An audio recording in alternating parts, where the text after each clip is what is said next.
మూషికవాహనమోదకహస్త చామరకర్ణ విలంబిత సూత్ర వామన రూప మహేశ్వర పుత్ర విఘ్న వినాయక పాద నమస్తే.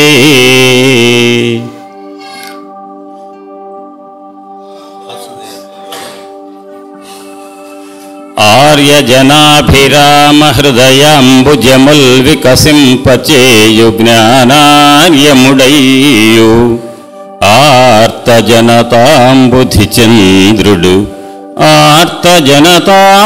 చంద్రుడు కీర్తనీయ ధీవర్యుడు అశేష శిష్య జన వందిత పాదుడునైన కృష్ణమాచార్యులకెక్కిరాలకు వినతుల్ నమస్కృతుల్. చేతమునందు మార్దవము చేతలహో మహిమాన్వితములే వాతెర విప్పెనా మధువు వైద్యము కాదు అమృతాభిషేకమే పోతలు పోసినట్లగుట పోవును పో భవరోగమెల్ల అయ్యాతడనంత కృష్ణుడు మహాత్ముడు వానికి మా నమస్కృతుల్. శ్రీకృష్ణార్యతనూజాతం ధన్వంతర సమప్రభం వరాహమిహిరాచార్యం సర్వరోగహరం భజే. అందరి రూపాలలో ఈ గురు పూజ ప్రాంగణంలో అభిముఖంగా భాసిస్తున్నటువంటి మాస్టర్ ఈకే గారి చరణ కమలములకు సభక్తికంగా ప్రణమిల్లుతూ, శ్రీమద్భాగవతం అనగానే ఇప్పుడే పెద్దలు చెప్పారు, మహానుభావులు స్వామివారు భాగవతం అంటే చాలు ఆ మకరందాన్ని ఆస్వాదించడానికి పరమహంసలే అటువైపు వెళ్ళటానికి ఉద్యుక్తులవుతూ ఉంటారు. అది భాగవతంలో ఉన్నటువంటి మాధుర్యం. అటువంటి భాగవతాన్ని మనకు కలియుగంలో మానవుల కలి ప్రభావానికి లోను కాకుండా ఉండి భగవంతుడి వైపు మనస్సు లగ్నం కావాలంటే ఏం వినాలి, ఏం చెయ్యాలి మానవ జాతికి అని చెప్పి తపన పడుతున్న వ్యాస మహర్షి దగ్గరికి నారద మహర్షి వచ్చాడు, ఉపదేశించారు. ఉపదేశాన్ని అనుగుణంగా భాగవతాన్ని ఇచ్చారు. ఎట్లా ఇచ్చారు అని చెప్పి, అవనీ చక్రములోన ఏ పురుషుడే ఆమ్నాయమున్ విన్న మాధవుపై లోక శరణ్యుపై భవములంత పింపగాజాలు భక్తి విశేషం భుజనించును అట్టి భువన క్షేమంకరం బైన భాగవతామ్నాయము బాదరాయణుడుతా కల్పించి నేర్పొప్పగన్ అంటారు పోతన్న గారు. బాదరాయణుడు వ్యాస మహర్షి పరమ నేర్పుతో పరమ దయతో మనను ఉద్ధరించడానికి ఇచ్చారు వ్యాస మహర్షి భాగవతాన్ని అన్నారు. ఆ భాగవతాన్ని నిరంతరము చదవయ్యా చెప్పవయ్యా అంటుంటారు మాస్టర్ ఈకే గారు. అనంతకృష్ణ మాస్టర్ గారు నాతో ఎప్పుడు భాగవతాన్నే చెప్తుండు.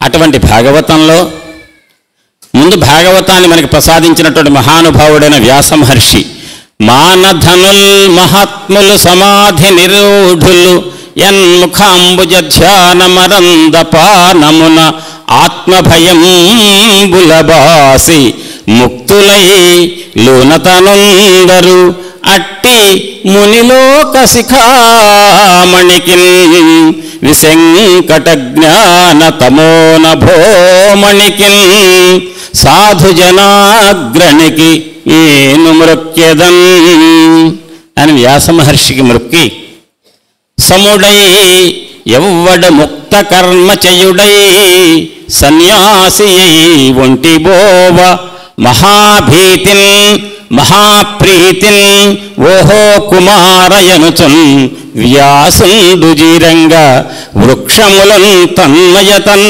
ప్రతిధ్వనులు చక్కంజేసి మున్ను అట్టి భూతమయన్ మృక్యద బాదరాయణి తపోధన్యాగ్రణిన్ ధీమణిన్ అని సుఖమహర్షికి మ్రొక్కి ఈరోజు ఈ విశ్వాసనామ సంవత్సరంలో మొదలుగా మొన్ననే సుకృతాలలో భాగవత సప్తాహం చేసి వచ్చి మాస్టర్ గారు ఎంతోమందిని ఆనందపరిచినటువంటి ఈ శుభ సందర్భంలో ఏర్పాటు కాబడినటువంటి విజయవాడ నగరంలో గురు పూజలలో ఒక భాగవతంలో సన్నివేశాన్ని సత్సంగం మాస్టర్ గారు నాతో చేయిస్తారని చెప్పి మాస్టర్ గారిని ప్రార్థిస్తూ కలి ప్రభావం వల్ల మానవుడు ప్రతిదీ నా నిర్వాకం అనుకుంటాడు. నా సంపద, నాకు చదువచ్చు, నాకు పద్యాలు వచ్చు, నాకు విద్య వచ్చు, అన్నీ నావే అనే నిర్వాకం నాదని అహంకరించి కళ్ళు నెత్తికొచ్చి పైలా పచ్చిస్గా తిరుగుతాడు. కానీ అహంకారంతో ప్రవర్తించిన మానవుడి యొక్క గ్రహస్థితులు తారుమారైతే, గ్రహస్థితులు తారుమారై పట్టినప్పుడు అప్పుడు నేను అనుకోడు, భగవంతుడా అంటాడు. అప్పటిదాకా భగవంతుడు గుర్తురాడు. అప్పుడు గుర్తొచ్చిన భగవంతుడు గుర్తు రావాలన్నా కూడా పెట్టి పుట్టాలి, గురువు అనుగ్రహం ఉండాలి, క్రితం జన్మలలో చేసి ఉండాలి పుణ్యం. అటువంటి పుణ్యముల యొక్క ఫలితంగా ఈ జన్మలో పైలా పచ్చిసుగా తిరిగి అహంకరించిన మనిషి కూడా గ్రహస్థితులు తారుమారినప్పుడు భగవంతుని ప్రార్థించే అర్హత వస్తే, ప్రార్థిస్తే అప్పుడు భగవంతుడు వచ్చి ఆ గ్రహస్థితులలో పట్టుబడిన మనిషిని గ్రహస్థితి నుంచి విడిపించి ఆనందపరుస్తాడు. అటువంటి సన్నివేశం కలియుగంలో తప్పకుండా పునఃపునగా చెప్పుకోవాల్సినటువంటి అవసరం ఉంటుంది. అటువంటి ఒక కథను సుఖమహర్షి చెబుతూ ఉన్నారు. భాగవతాన్ని పరీక్షణ్ మహారాజు వింటూ పోతున్నాడు. మోక్షేచ్ఛతో గంగానదీ తీరంలో ప్రాయోపవిష్టుడైనటువంటి పరీక్షణ్ మహారాజు అనేక మంది మహర్షుల సమక్షంలో ఉండగా నేను ఏ విధంగా తరించాలి అని చెప్పి బాధపడుతున్న సమయంలో అటుగా వచ్చాడు. గోదోహన కాలం, ఆవు పాలు పిండటానికి ఎంత సమయం పడుతుందో అంతకంటే ఎక్కువసేపు ఎక్కడా నిలవని మహానుభావుడైన శుకుడు, సుఖమహర్షి వ్యాసుని కుమారుడు వచ్చి పరీక్షణ్ మహారాజుకు 7 రోజుల్లో ప్రాణం పోబోతుంటే అటువంటి పరీక్షణ్ మహారాజుకు భాగవత అమృతాన్ని ఉపదేశించి మోక్షం ప్రసాదించాడు.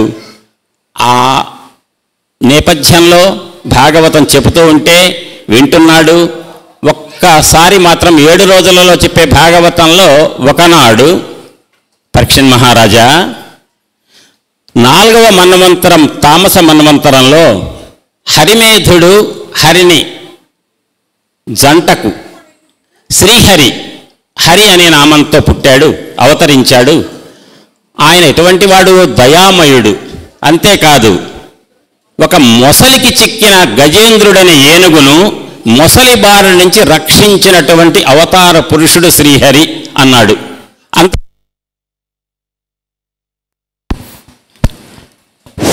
ఆ మాట అనగానే వెంటనే అనుమానం వచ్చింది.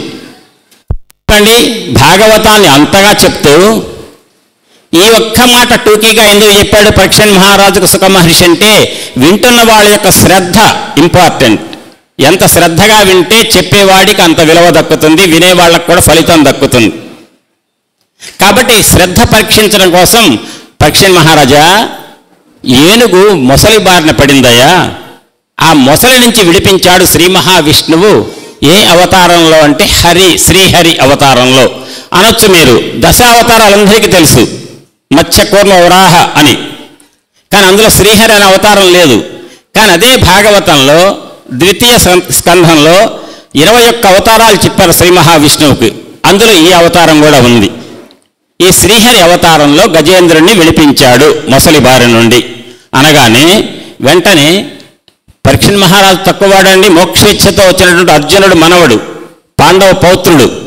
నీరాట వనాటములకు పోరాటం బెట్లు కలిగి పురుషోత్తముచే నారాటమెట్లు మానెను ఘోరాటవిలోని భద్రకుంజరమునకున్ అన్నాడు.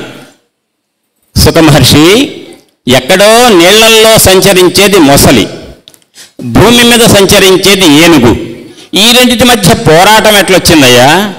ఆ పోరాటాన్ని తీర్చడానికి అంటారు పరీక్షణ్ మహారాజే, శ్రీలలనాకుచ వీధి కేళి పరతంత్ర బుద్ధి క్రీడించు సుఖాలోలుడవు తామసాకృతి నీలామత్యంబవైతివి ఎరిగింపుహరి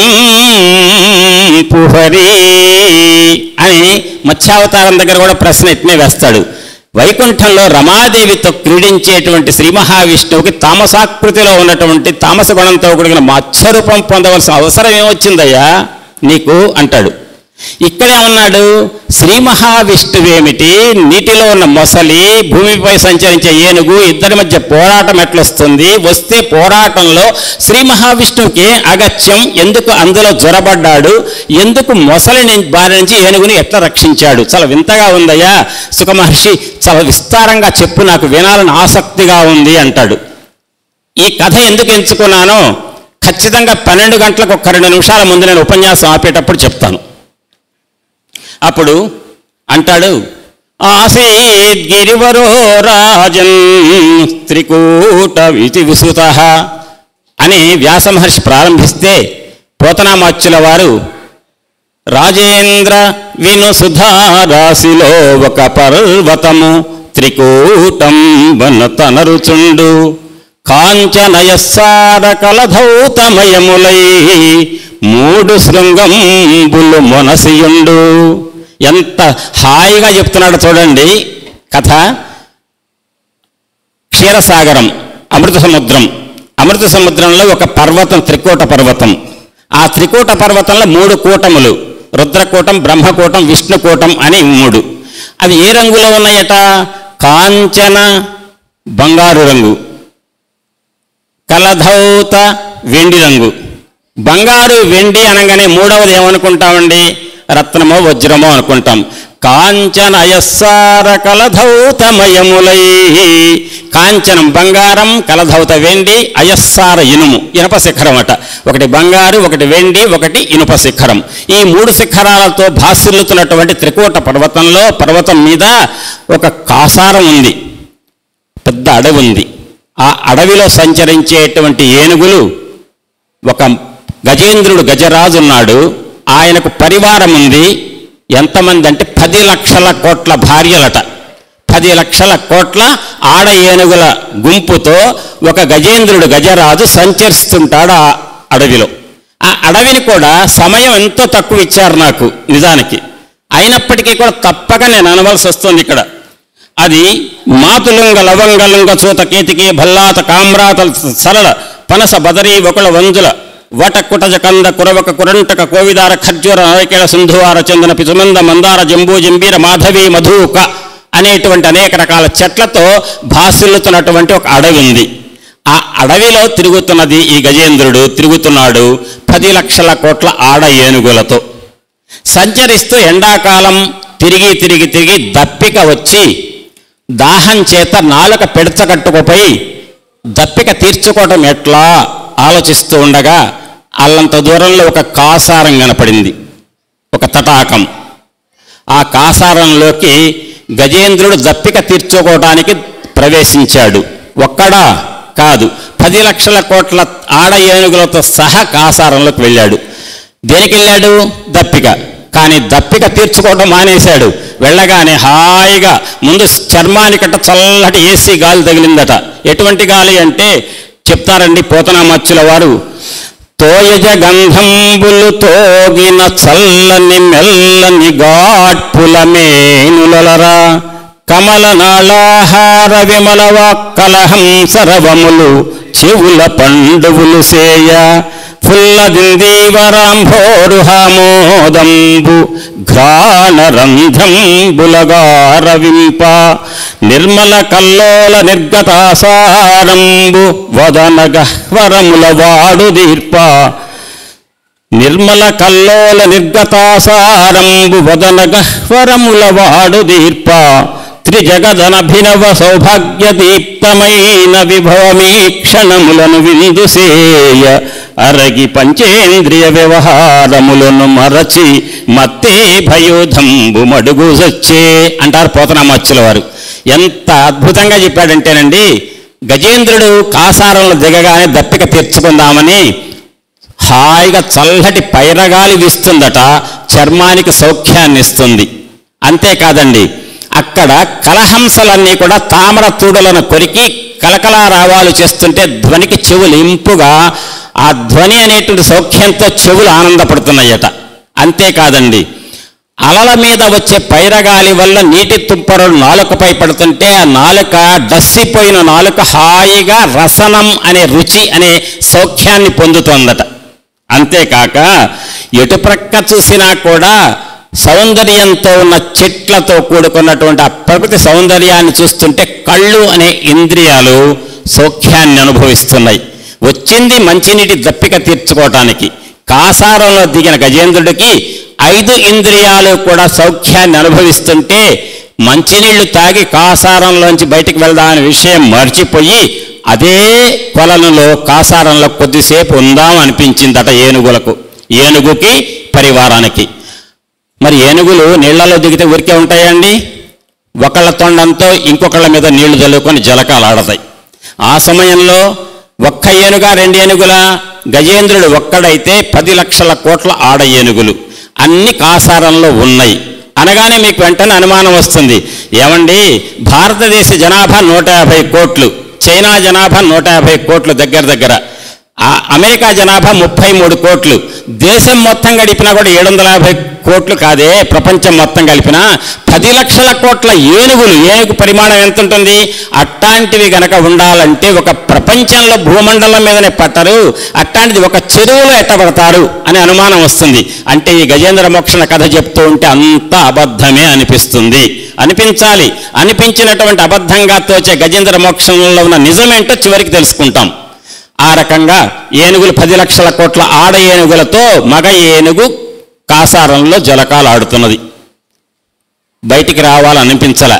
కానీ అక్కడ ఒక్క పని చేసిందండి గజేంద్రుడు.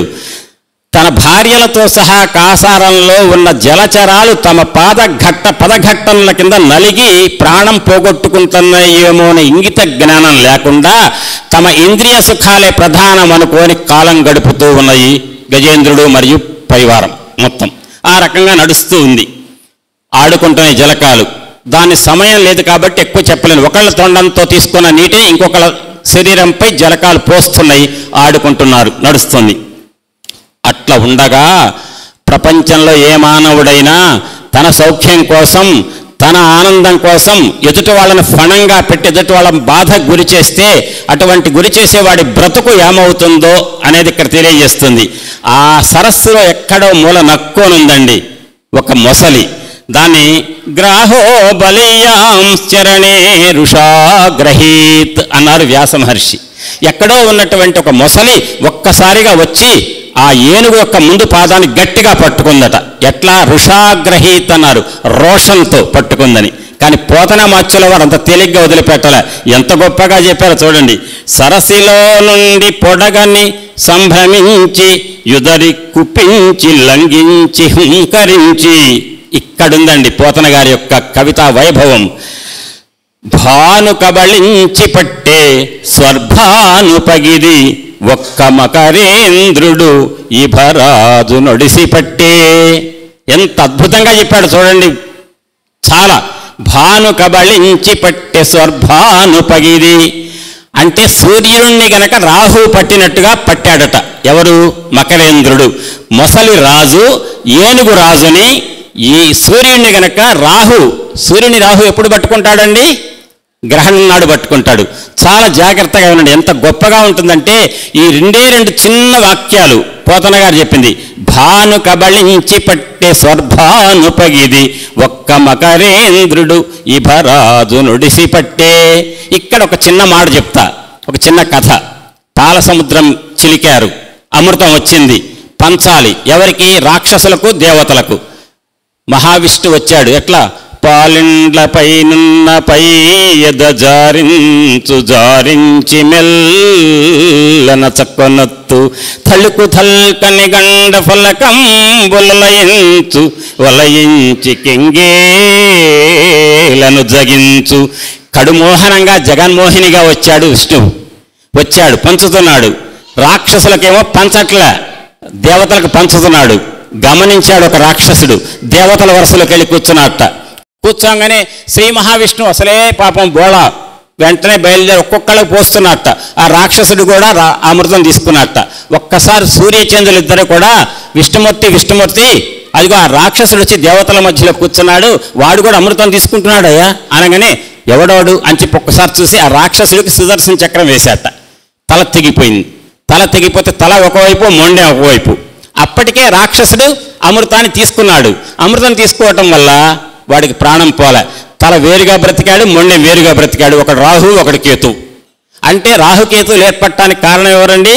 విష్ణుమూర్తి దొంగతనంగా అమృతం తీసుకుంటున్న రాక్షసుని ఛేదిస్తే శరీరం 2 భాగాలుగా విడిపోతే 2 మొండెము, తల, 2 రాహుకేతువులు.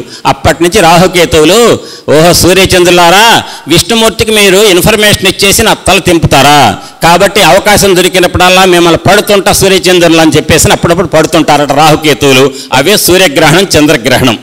ఇక్కడ ఏం చెప్పారు పోతన గారు? సూర్యుడిని రాహువు పట్టినట్టుగా గజేంద్రుడిని మొసలి పట్టింది. గజేంద్రుడు ఎవరు?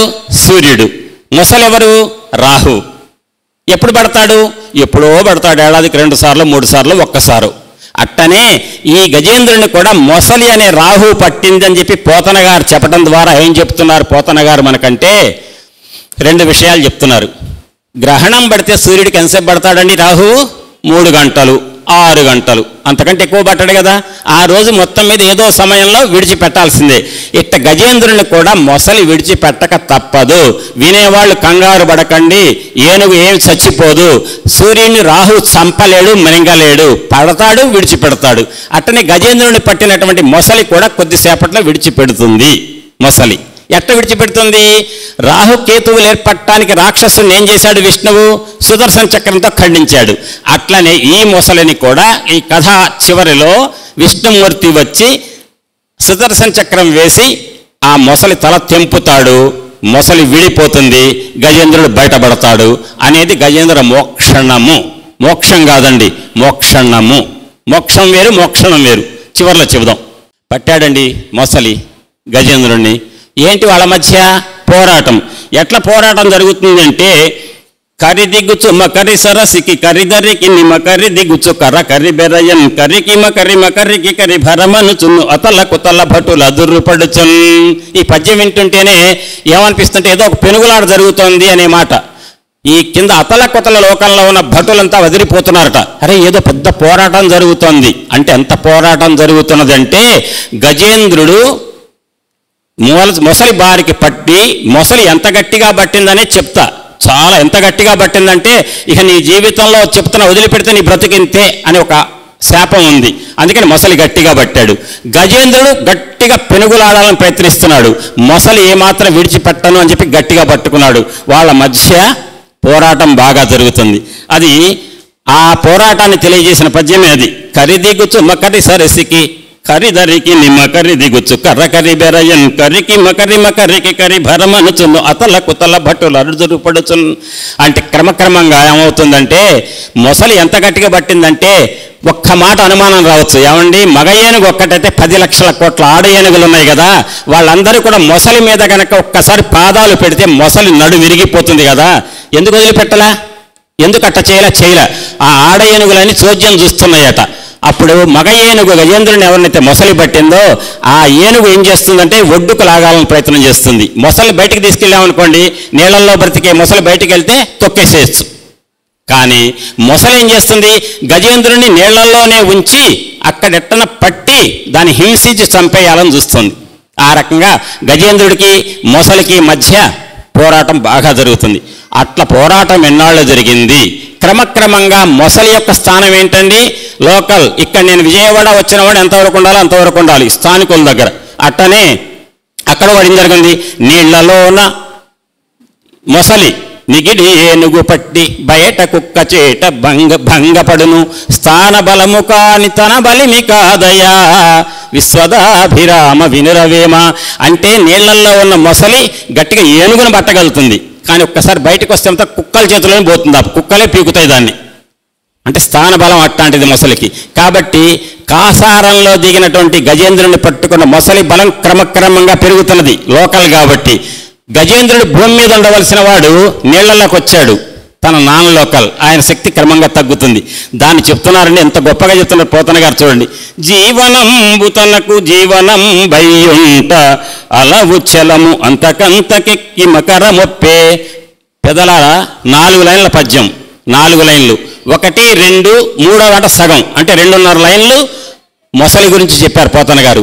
చివరి 1.5 లైన్లే గజేంద్రుడి గురించి చెప్పారు. అంటే వెయిటేజ్ ఎవరికి ఇచ్చారు? మొసలికి ఇచ్చారు. చూడండి, జీవనంబు తనకు జీవనం బయ్యుంట అలవు చలము అంతకంతకెక్కి మకరమొప్పే. 2.5 లైన్లు అయిపోయినాయి. అంటే క్రమంగట మొసలి యొక్క బలం స్థానికం కాబట్టి నీళ్లలో బలం పెరిగిపోతుంది, బాగా విజృంభిస్తుంది, దాని పటుత్వం, దాని పట్టుదల, బలం పెరిగిపోతున్నాయి, అంత గట్టిగా పట్టింది.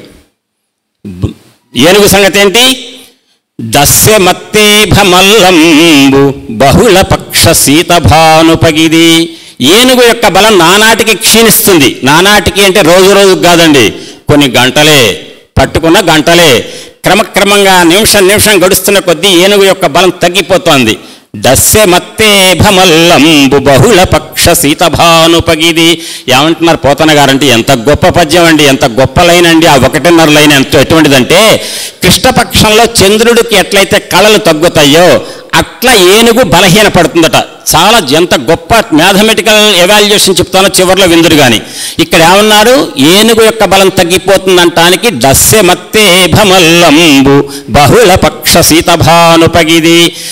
బహుళపక్షంలో, కృష్ణపక్షంలో పౌర్ణమి తర్వాత వచ్చే పాడ్యమి నుంచి అమావాస్య వరకు రోజు రోజుకి 1 కళ తగ్గుతుంటే చంద్రుడికి క్రమంగా రోజుకొక కళ తగ్గి 15 కళలు తగ్గుతాయి. అమావాస్య నాడు 1 కళ ఉంటుంది. ఆ 1 కళ ఎవరికి తెలవదు, దాన్ని సాదాఖ్య కళ అంటారు. తటిల్లేఖా తన్వీం తపన శశి వైశ్వానరమయీం నిషన్నాం షన్నాం అప్యుపరి కమలానాం తవ కళాం. ఈ మధ్య సౌందర్యలహరి బాగా చదువుతున్నారు అందరూ. అందులో ఇది ఒక 33వ శ్లోకం ఉంది. తవ మహాపద్మాటవ్యామృజితమల మాయేన మనసా మహాంత పశ్యంతో దధతి పరమహ్లాదలహరీం. అక్కడి సాదాఖ్య కళ గురించి శంకరాచార్యుల వారు చెప్తారు. అది ఏంటి అంటే, చంద్రుడికి రోజుకొక కళ తగ్గుతుంటే తగ్గి 15 రోజులు 15 కళలు తగ్గితే అమావాస్య నాడు నల్లగా కనపడడు చంద్రుడు. కానీ అప్పుడు కూడా చంద్రుడికి 1 కళ ఉంటుంది. ఆ కళ పోదు, ఎప్పటికీ ఉంటుంది. ఎందుకనేది కూడా చివరిలో చెప్తా. ఆ రకంగా నానాటికి ప్రతిరోజుకి 1 కళ తగ్గేటువంటి కృష్ణపక్షంలో చంద్రుడు లాగా ఏనుగు యొక్క బలం తగ్గుతుంది అని చెప్పారు. అయిపోయింది. ఇక్కడ ఎట్ట పట్టింది మొసలంటే, పాదద్వంద్వము నేలమోపి పవనున్ బంధించి పంచేంద్రియోన్మాదంబుం పరిమార్చి బుద్ధిలత కొన్మారాకు హత్తించి నిష్కేద బ్రహ్మ పదావలంబనగతిన్ క్రీడించు యోగీంద్ర మర్యాదన్ నక్రము విక్రమించ కరిపాదాక్రాంత నిర్వక్రమై. దీని క్రా మహానుభావులు వేటూరు ప్రభాకర్ శాస్త్రి గారు చెప్పారు దీని గురించి. క్రా అంటే ఎస్, కా రాయాలంటే ఎట్లా రాస్తామండి? ఎస్ రాసి తలకట్టు పక్కన పెట్టండి, ఎస్ కింద క్రావడి. ఎట్టుందంటే ఏనుగు పాదం అట, ఇది కింద మొసలి తెరిచిన నోరట. అందుకనే మొసలి గట్టిగా ఏనుగుని పట్టింది అని చెప్పి రాయటానికి పోతన గారు నక్రము విక్రమించ కరిపాదాక్రాంత నిర్వక్రమై క్రా అని చెప్పారు. ఆ రకంగా పట్టుకుంది. ఏనుగు పరిస్థితి ఎట్టుంది? నానాటికి దిగజారిపోతుందట. ఊహకలంగి జీవన పుటోలమునన్ పడిపోరుచున్ మహామోహలతా నిబద్ధ పదమున్ విడిపించుకొనంగలేక సందేహము పొందు దేహిక్రియ దీనదశన్ గజముండే భీషణ గ్రాహ దురంత దంత పరిఘట్టిత పాద ఖురగ్రశల్యమై అంటారు. ఈ 2 పద్యాలు చివరిలో ఎవాల్యుయేషన్ దగ్గర చెప్తా. ఒకటేంటంటే గజేంద్రుడు నానాటికి దిగజారుతున్న స్థితి. కానీ గజేంద్రుడు కాదు, మనమే గజేంద్రులం. మన యొక్క కథే చెప్పేది ఇందులో. అది ఊహకలంగి. పాదద్వంద్వము, ఎంత గట్టిగా పట్టాడంటే మొసలి పాదాన్ని, ఏనుగు పాదాన్ని వదిలిపెడితే ఇక బ్రతుకోలేదు అన్నంత గట్టిగా పట్టాడు. అది ఒక పద్యం. ఈ 2 పద్యాలు చివరిలో ఎవాల్యుయేషన్ దగ్గర చెప్తా. ఇట్లా పెట్టి ఈ కథ నడుస్తూ ఉంటే ఇక వాళ్ళ మధ్య పోరాటం నడిచిందట. మొసలి వదిలిపెట్టట్లేదు, ఏనుగు పెనుగులాడుతుంది. ఎన్నాళ్ళు జరిగింది వాళ్ళ మధ్య పోరాటం అంటే, అలయక సొలయక వేసటనొలయక కరిమ కరితోడ ఉద్దండత రాత్రులు సంధ్యలు దివసంబులు సలిపెన్ పోరు ఒక్క 1000 సంవత్సరములు. వాళ్ళ మధ్య పోరెన్నాళ్ళు జరిగిందటండి? 1000 సంవత్సరాలట. ఏమండి, ఒక్క మాట ఆలోచిస్తే ఇప్పటి వరకు పాల సముద్రం ఉంటుందా అండి? పాల సముద్రం ఉందనుకోండి, అందులో త్రికూట పర్వతం అట. పర్వతాలు 10 లక్షల కోట్ల ఏనుగులు పట్టడం అట. ఒక 10 లక్షల కోట్ల ఏనుగులు భార్యలు భర్తని ఒక మొసలి పట్టుకుంటే భార్యలంతా కూడా మా ఆయన్ని పట్టుకున్నారని చెప్పి కంటెంట్ నీళ్లు గారుస్తూ చూస్తున్నాయట. భర్తని రక్షించాలని మొసలి మీద కాళ్ళు పెట్టి తొక్కట్లేదట. ఎంత చోద్యం అండి! ఇది కాదు. ఎన్నాళ్ళు జరిగిందట పోరాటం? 1000 సంవత్సరాలు. అసలు 1000 సంవత్సరాలు ఏనుగు బ్రతుకుతుందా? 1000 సంవత్సరాలు మొసలి బ్రతుకుతుందా? ఎంత అబద్ధంగా ఉంటుంది కథ. ఆ అబద్ధంలోనే నిజం ఉంది. అది మనం తెలుసుకోవాలి. తర్వాత ఎప్పుడు జరిగిందట యుద్ధం? కనీసం గురు పూజలు నిర్వహించుకున్న 6 గంటలకు మొదలుపెట్టి 5ంటికి మొదలుపెట్టి రాత్రి 10ంటికన్నా మనం స్వామివారికి నీరాజనం ఇచ్చి ఆపుతాం, నిద్రపోతాం. గురు పూజల కంటే గొప్ప విలువ మనకి. వాటిని కూడా మనం పగలు తెల్లవారుజామున మొదలుపెట్టి రాత్రి వరకు చేసి రాత్రిపూట విశ్రమించడానికి నీరాజనం ఇచ్చి మనం విశ్రమిస్తాం. యుద్ధం చేసేటప్పుడు ఎవరన్నా పగలు కాక రాత్రి చేస్తారండి? రాత్రి చేశారట, పగలు చేశారట, పొద్దున సంధ్య, మధ్యాహ్నం సంధ్య, సాయంత్రం సంధ్య అట. అంటే 24 గంటలలో ఒక్క నిమిషం కాదు, ఒక్క సెకండ్ కూడా విరామం లేదట.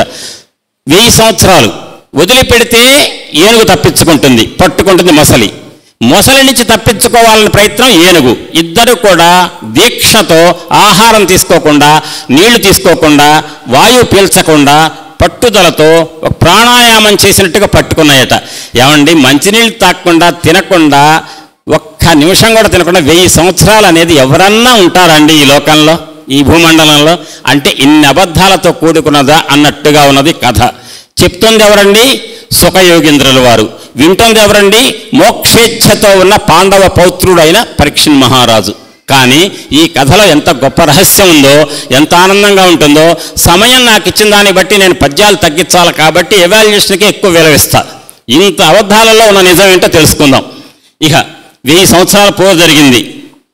1000 సంవత్సరాల పోరు తర్వాత అప్పటి వరకు కూడా ఏనుగు నేను ఎందుకు ఈ మొసలి నుంచి తప్పించుకోలేను అనుకుందట. 1000 సంవత్సరాలు పోరాడిన తర్వాత మాత్రం ఇక నా వల్ల కాదు, ఇది స్థానబలం ఎక్కువ ఉంది మొసలికి, నన్ను వదిలిపెట్టేట్లేదు అని చెప్పి తను క్షీణించిపోయి బలం లేక శరీరం చిక్కిపోయి శల్యమై అప్పుడట పృథుశక్తిని గజమా జలగ్రహముతో పెక్కేండ్లు పోరాడి సంశిథిలంబై తన లావు వైరి బలమున్ చింతించి మిథ్యా మనోరథమింకేటికి దీని గెల్వ సరిపోరంజాలదంచు సవ్యధమై ఇట్లను పూర్వపుణ్యఫల దివ్యజ్ఞాన సంపత్తితో. ప్రజలారా వినండి, ఎంత గొప్ప మాట వేశారంటే పోతన గారు. పూర్వపుణ్యఫల దివ్యజ్ఞాన సంపత్తితో. 1000 సంవత్సరాలు పోరాడిన తర్వాత గజానికి అంటే ఏంటంటే ఏనుగుకు వచ్చినటువంటి ఆలోచన ఏంటంటే, నేను నా బలం సరిపోటల్లా, మొసలితో పోరాడలేను కాబట్టి నాకంటే మించిపోయిన బలంతో ప్రస్తుతం మొసలి ఉన్నది. ఏంటి నా బ్రతుకు ఇట్ట తయారైంది, ఏం చెయ్యాలి అనేటువంటి ఒక రియలైజేషన్ వచ్చిందట. ఇక నేను పోరాడితే నేను సాధించేది లేదు. ఎట్లా వచ్చింది ఈ ఆలోచన అంటే, పూర్వపుణ్యఫల దివ్యజ్ఞాన సంపత్తితో. గత జన్మలో చేసిన పుణ్యముల ఫలితంగా అప్పుడు ఒక స్ఫురణ వచ్చిందట. ఏమనొచ్చింది? ఏ రూపంబున దీని గెల్తు ఇట మీ దేవేల్పు చింతించు. చూడండి, ఒక్క మాట, గజం అండి, ఏనుగండి. ఏ దేవతను ప్రార్థించాలి? ఏ దేవతను ప్రార్థించాలంటే ఏంటండి? ఏ దేవత? దేవతలు ఎన్ని రకాలు? Gods are many but divinity is one. దివ్యత్వం ఒకటే. ఆ ఒక దివ్యత్వంలోనే అనేక మంది దేవతలను ఈ సనాతన ధర్మంలో పూజిస్తున్నారు. ఏ రూపంబున దీని గెల్తు ఇటమీ దేవేల్పు చింతించు ఎవ్వారింజీరుదు ఎవ్వరడ్డమిక ఇవ్వారి ప్రచారోత్తమున్ వారిం పందగు వారలెవ్వరు అఖిల వ్యాపార పారాయణుల్లిరే మృక్యద దిక్కుమాలిన మొరాలింపన్ ప్రపుణ్యాత్మకుల్. ఎవరిని నేను ఆశ్రయించాలి? ఏ దేవతను ప్రార్థించాలి? ఏ దేవత? వెంకటేశ్వర స్వామిని ప్రార్థించాలా, రాముల వారిని ప్రార్థించాలా, కృష్ణుని ప్రార్థించాలా, శివుణ్ణి ప్రార్థించాలా, ఎవరిని ప్రార్థించాలి? ఇంతమంది దేవతల్లో ఏ ఒక్క దేవతను ప్రార్థించాలి? ఏ దేవత అనే దాన్ని అంటూ నానానేక పయూధముల్ వనములోనన్ పెద్ద కాలంబు సన్మానింపన్ 10,00,000,000 కరణీనాథుండనైయుండి మద్దానాంభ పరిపుష్ట చందనలతాంత ఛాయలందుండలేక ఈ నిరాశనిటేల వచ్చితి భయం బెట్లో గదే ఈశ్వరా అన్నాడండి గజేంద్రుడు. అంటే నేను హాయిగా నా మదజలం స్రవిస్తుంటే ఆ మదజలంతో ఏపుగా పెరిగిన గంధపు చెట్ల నీడలలో హాయిగా నా 10,00,000 కోట్ల భార్యలు నన్ను పొగుడుతూ ఉంటే, సేవిస్తుంటే హాయిగా చెట్ల కింద పడుండక ఎందుకు ఈ దిక్కుమాలిన ఈ కాసారంలోకి వచ్చి దిగబడి నేను అనుకోకుండా ఒక మొసలి బారిన పట్టుబడ్డా, నేను హాయిగా గంధపు చెట్ల నీడల్లో ఉండొచ్చు కదా అంటే, పెద్దలారా, కాసారంలో దిగింది గజము, పట్టింది మొసలి, కానీ కాసారం కాదు, సంసారం.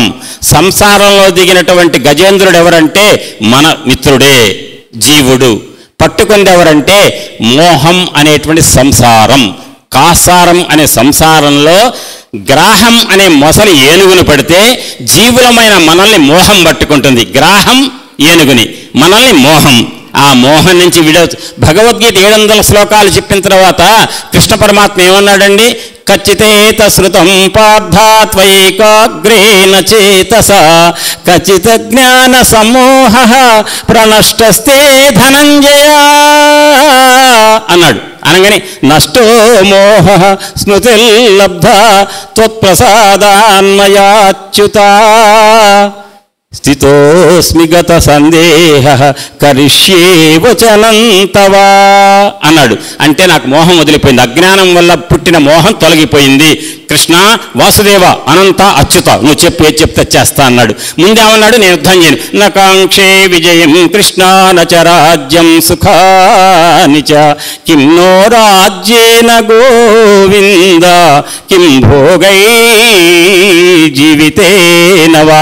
ఎందుకయ్యా ఈ రక్తపు కోడు, ఎందుకు ఈ రాజ్యం, ఎందుకు ఈ యుద్ధం, ఎందుకు అయిన వాళ్ళని చంపుకోవటం అన్నాడు. వల్లించాడు అర్జునుడు. భగవద్గీత బోధించిన తర్వాత బావాలేదు.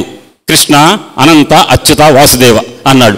అంటే భగవద్గీత వల్ల వచ్చిన మార్పేంటి?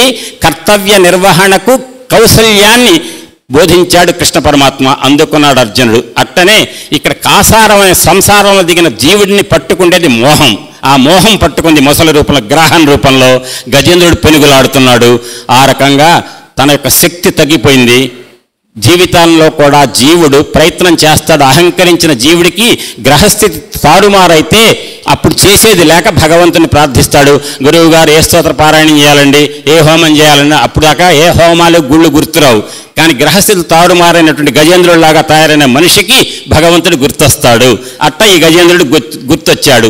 నేను నా భార్యలు ఇచ్చేటువంటి మర్యాదతో, నా మదజలంతో ఏపుగా పెరిగిన గంధపు చెట్ల నీడలలో ఉండక ఎందుకు నేను నిరాశ మీద, నీటి మీద ఆశతో వచ్చి కాసారంలో దిగి ఎందుకు నేను మొసలికి పట్టుబడ్డాను అని అనుకుంటుంది గజేంద్రుడు అనుకుంటున్నాడు. ఆ సమయంలో గుర్తొచ్చింది ఎవరిని? ఆయన. ఓం నమో భగవతే తస్మై యత ఏతచ్చిదాత్మకం పురుషాయాది బీజాయ పరేశాయభిధీమహి యస్మిన్నిదం యతశ్చేదం ఏనేదం ఇదం స్వయం యోస్మాత్ పరస్మాచ్చ పరః తం ప్రపజ్యే స్వయంభువం. ఎవరిని ప్రార్థిస్తున్నాడు గజేంద్రుడు అంటే, నిజంగా ఒక్క శ్లోకం దయచేసి అందరూ కూడా అందరూ అనండి. ఒక యస్మిన్నిదం యతశ్చేదం ఏనేదం ఇదం స్వయం యోస్మాత్ పరస్మాచ్చ పరః తం ప్రపజ్యే స్వయంభువం.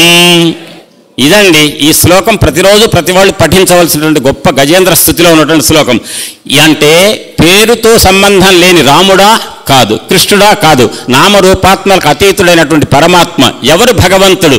ఎవరు భగవంతుడు అంటే సమస్త విశ్వం, ఈ లోకం యొక్క ఉత్పత్తి ప్రళయం ఎవరికి తెలుసో, ఈ సమస్త జగత్ ప్రాణికోట్ల యొక్క రాక పోక ఎవరికి తెలుస్తుందో, సమస్త జగత్తులో ఉన్న ప్రాణికోట్లలో ఎవరిని బంధించాలి మోహంతో, ఎవరిని మోక్షం ఇవ్వాలి, ఎవరికి మోక్షం ఇవ్వాలి, ఈ 6 విషయాలు తెలిసిన వాడు భగవంతుడు. అటువంటి భగవంతుడిని నేను ప్రార్థిస్తున్నాను అన్నాడు.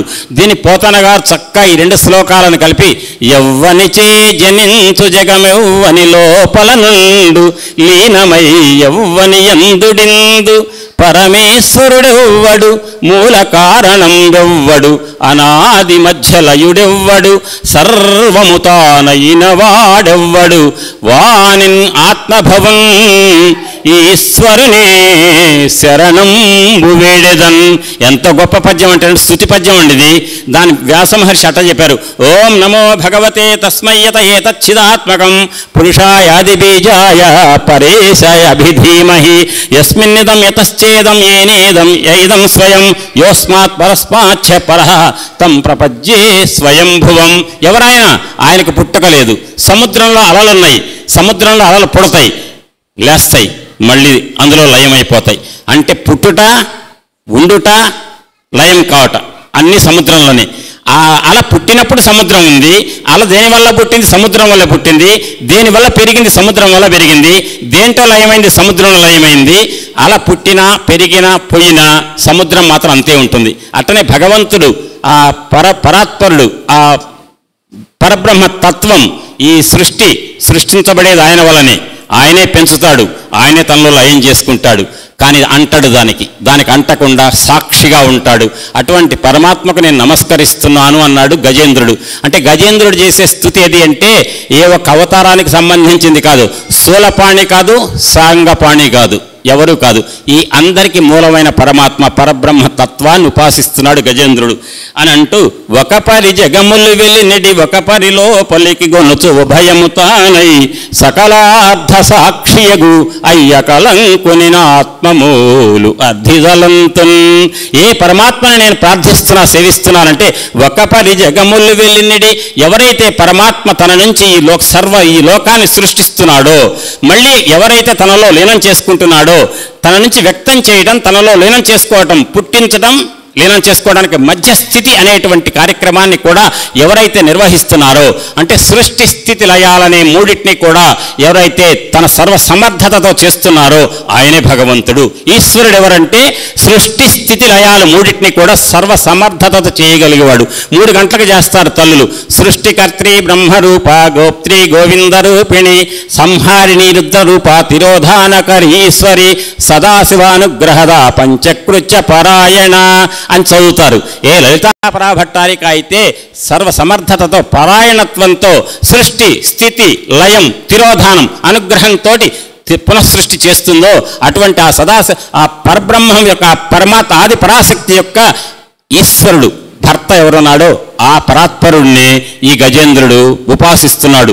అంతటితో ఒక్క మాట, లోకంబులు లోకేశులు, ఇక్కడ ఒక్క మాట అంటారండి. సమయం దృష్టిలో పెట్టుకొని అయ్యకలంకుని ఆత్మమూలు అధిదలంతున్, ఆ మాట చెప్పకుండా వెళ్ళలేకపోతున్నా ముందుకి. అయ్యకలంకుని అంటే ఆయనకి ఎటువంటి కల్మషాలు అంటావట, ఎటువంటి దోషాలు అంటావట. ఎందుకని? పరబ్రహ్మ ఆయన నుంచి సృష్టి వచ్చింది. ఏమండి, ఆయన వల్ల పుట్టాం మనం చేసే ప్రతి పాపానికి ఆయన కూడా అంటాలి కదా, అంటదట, ఆయనకు అంటదట. మనం చేసే పుణ్యాలు ఆయనకు అంటవట. ఎట్లా అంటావు అంటే ఒక చిన్న ఉదాహరణ. సూర్యకాంతి భగవాన్ నుంచి వస్తుంది. ఆ సూర్య భగవాను నుంచి వచ్చేటువంటి కాంతి మురికి గుంటలోకి పోతుంది. మురికి గుంటలో ఈజులాడుతున్న పంది మీద పడుతుంది సూర్యకాంతి. ఆ మురికి గుంటలో ఉన్న పంది మీద ఉన్నటువంటి మురికే ఉన్న సూర్యభగవానుడు కాంతికి అంటుతుందా? అంటదు. అదేవిధంగా ఒక మెత్తటి పువ్వు వికసించడానికి తోడ్పడుతుంది సూర్యకాంతి. ఆ మెత్తటి పువ్వు వికసించిన పువ్వు యొక్క వికసనం ద్వారా మెత్తగా ఉన్న మృదుత్వం ఉందే, ఆ పువ్వు యొక్క మృదుత్వం సూర్యభగవానుడు అంటుతుందా? అంటదు. అదేవిధంగా ఒక కాఠిన్యమైన రాయి మీద పడుతుంది ఎండ సూర్యభగవాను నుంచి. ఆ కాఠిన్యమైన రాయి బాగా వేడెక్కుతుంది. అప్పుడు ఆ రాయి యొక్క కఠినత్వం ఏమైనా సూర్యభగవానుడికి అంటుతుందా? అంటదు అని చెప్పేసని సూర్యభగవానుడి యొక్క ఎండే మురికి గుంటలో ఉన్న పందిని తాకుతుంది, అదే ఆ ఎండే రాయిని తాకుతుంది, ఆ ఎండే నీళ్లలో ఉన్న క్రిములను కూడా చంపుతుంది, నీటి యొక్క తడి కూడా సూర్యభగవానుడి యొక్క ఎండకు అంటదు అని చెప్పి సూర్యభగవానుడి యొక్క ఎండకు గురి కాలేదా? అయినప్పటికీ కూడా అంటారు. ఆ విధంగా పరమాత్మకు కూడా లోకంలో ఆయన చే సృజించబడిన ఈ లోకంలో ఉన్న లోకలమైనటువంటి మన యొక్క పాపాలు పుణ్యాలు ఏవి అంటావు, అన్నిటికీ కూడా ఆయన సాక్షి. సాక్షి అనగానే మళ్ళీ కోర్టులో ప్రవేశపెట్టి ఏమండి కాస్త వాళ్ళు ఎక్కువ డబ్బులు ఇస్తే ఇటు పక్క చెప్తా సాక్ష్యం అంటే ఆ సాక్ష్యం కాదు. ఈ సాక్షి దేనికి ఉపయోగపడతాడు? జడ్జి గారు తీర్పు ఇవ్వడానికి ఉపయోగపడతాడు. కానీ ఆ సాక్షి ఎవరు? పరమాత్మ. సమ్యక్క్షణం. సమ్యక్క్షణం అంటే ఈ మనిషి యొక్క పూర్వజన్మలలో చేసిన పాపాలకు సాక్షి ఆయన, ఇప్పుడు చేస్తున్న వర్తమానంలో చేస్తున్న పనులకు సాక్షి, రాబోయే జన్మలలో కూడా మనం ఏం చేస్తామో వాటికి కూడా సాక్షి ఆయన ఎప్పటికీ ఉంటాడు. అటువంటి సమ్యక్క్షణం కలిగినటువంటి సాక్షి కాబట్టి సకలార్థ సాక్షియగు అయ్యకలంకుని ఆత్మమూలు అర్థితలంతున్ అన్నాడు అని లోకంబులు లోకేశులు లోకస్తులు తెగిన తుదిన లోకంబగు పెంచీకటి కవ్వలవ్వండి కాకృతి వెలుగున్ అతనినే సేవింతున్ అన్నాడు గజేంద్రుడు. లోకములు ఉంటాయి, లోకంలో లోకులు ఉంటారు, ఈ లోకులను పరిపాలించే రాజులు ఉంటారు. రాజులు అంటే దేశ ప్రధానమంత్రి, రాష్ట్ర ముఖ్యమంత్రి కాదండి. ఈ ప్రస్తుతం వైవస్వది మన్వంతరం ఇది. ఏమండి, ఈ ఇప్పుడున్న బ్రహ్మగారు ఎవరు, ఇంద్రుడు ఎవరు, దిక్పాలకులు ఎవరు, వీళ్ళందరూ కాలంలో పోయేవాళ్ళే, కాలగతి చెందుతారు. అయినప్పటికీ కూడా లోకమంతా కూడా అఖండ జలతత్వంలో మహాప్రళయంలో మునిగినప్పుడు ఈ మహాప్రళయంలో ఉన్నటువంటి జలతత్వానికి పైన ఉన్నటువంటి అచ్చపు చీకటి ఏదైతే ఉందో ఆ చీకటికి పైన ఉండేటువంటి అఖండ జ్యోతి స్వరూపం ఒకటి ఉంటుంది. ఆ జ్యోతి స్వరూపం ఎవరు అంటే ఆయనే పరబ్రహ్మ, ఆయన్ని నేను నమస్కరిస్తున్నాను అని గజేంద్రుడు అని. ముక్త సంగులైన మునులు దిదృక్షులు సర్వభూతహితులు సాధు చిత్తులు అసదృశ వస్త్రాఢ్యులై కొల్తురెవ్వని దివ్య పదము వాడు దిక్కు నాకు. ముక్త సంగులు అంటే ఒక్కటే మాట చెప్తాను, టూకీగా ఒక మాట చెప్పుకుంటూ ముందుకెళ్తా. ఏంటంటే ప్రపంచంతో కనుక సంఘం ఎవరు వదిలిపెడతాడో వాడు పరమాత్మతో సంఘం ఏర్పరచుకోగలుగుతాడు. గురు పూజలకు ఎవరు రాగలుగుతారు చెప్పండి, ఒక్కటే మాట. ఇంటి దగ్గర క్రికెట్ మ్యాచ్ వాళ్ళు ఉంటే క్రికెట్ ఎందుకు మనకు అనుకోవాలి, సీరియల్స్ ఉంటే అవి ఎందుకు అనుకోవాలి, ఏదన్నా ఫంక్షన్ ఉంది అది ఎందుకు అనుకోవాలి, వాటన్నిటిని వదిలిపెట్టుకుంటే గురు పూజలకు రాగలుగుతారు. అట్టనే ఈ లోకంలో ముక్త సంగులు అనేవాళ్ళు మౌనులు ఎవరైతే ముక్త సంగులు మునులు దిదృక్షులు. మునులు అంటే ఎవరండి? మౌనవ్రతం చేసేవాళ్ళు. మౌనవ్రతం అంటే అర్థం ఏంటి? నోరు మాట్లాడకుండా ఉండి ఇట్టి సైకిల్ చేస్తే మౌనవ్రతం కాదు. మాస్టర్ గారు చెప్తారు, మౌనం అనేటువంటిది నోటికి సంబంధించింది కాదట, మనస్సుకు సంబంధించింది. మాట్లాడకుండా ఉండటం కాదు మౌనం, మాట్లాడకుండా ఉండాలి అనిపించడం మౌనం అట్టండి.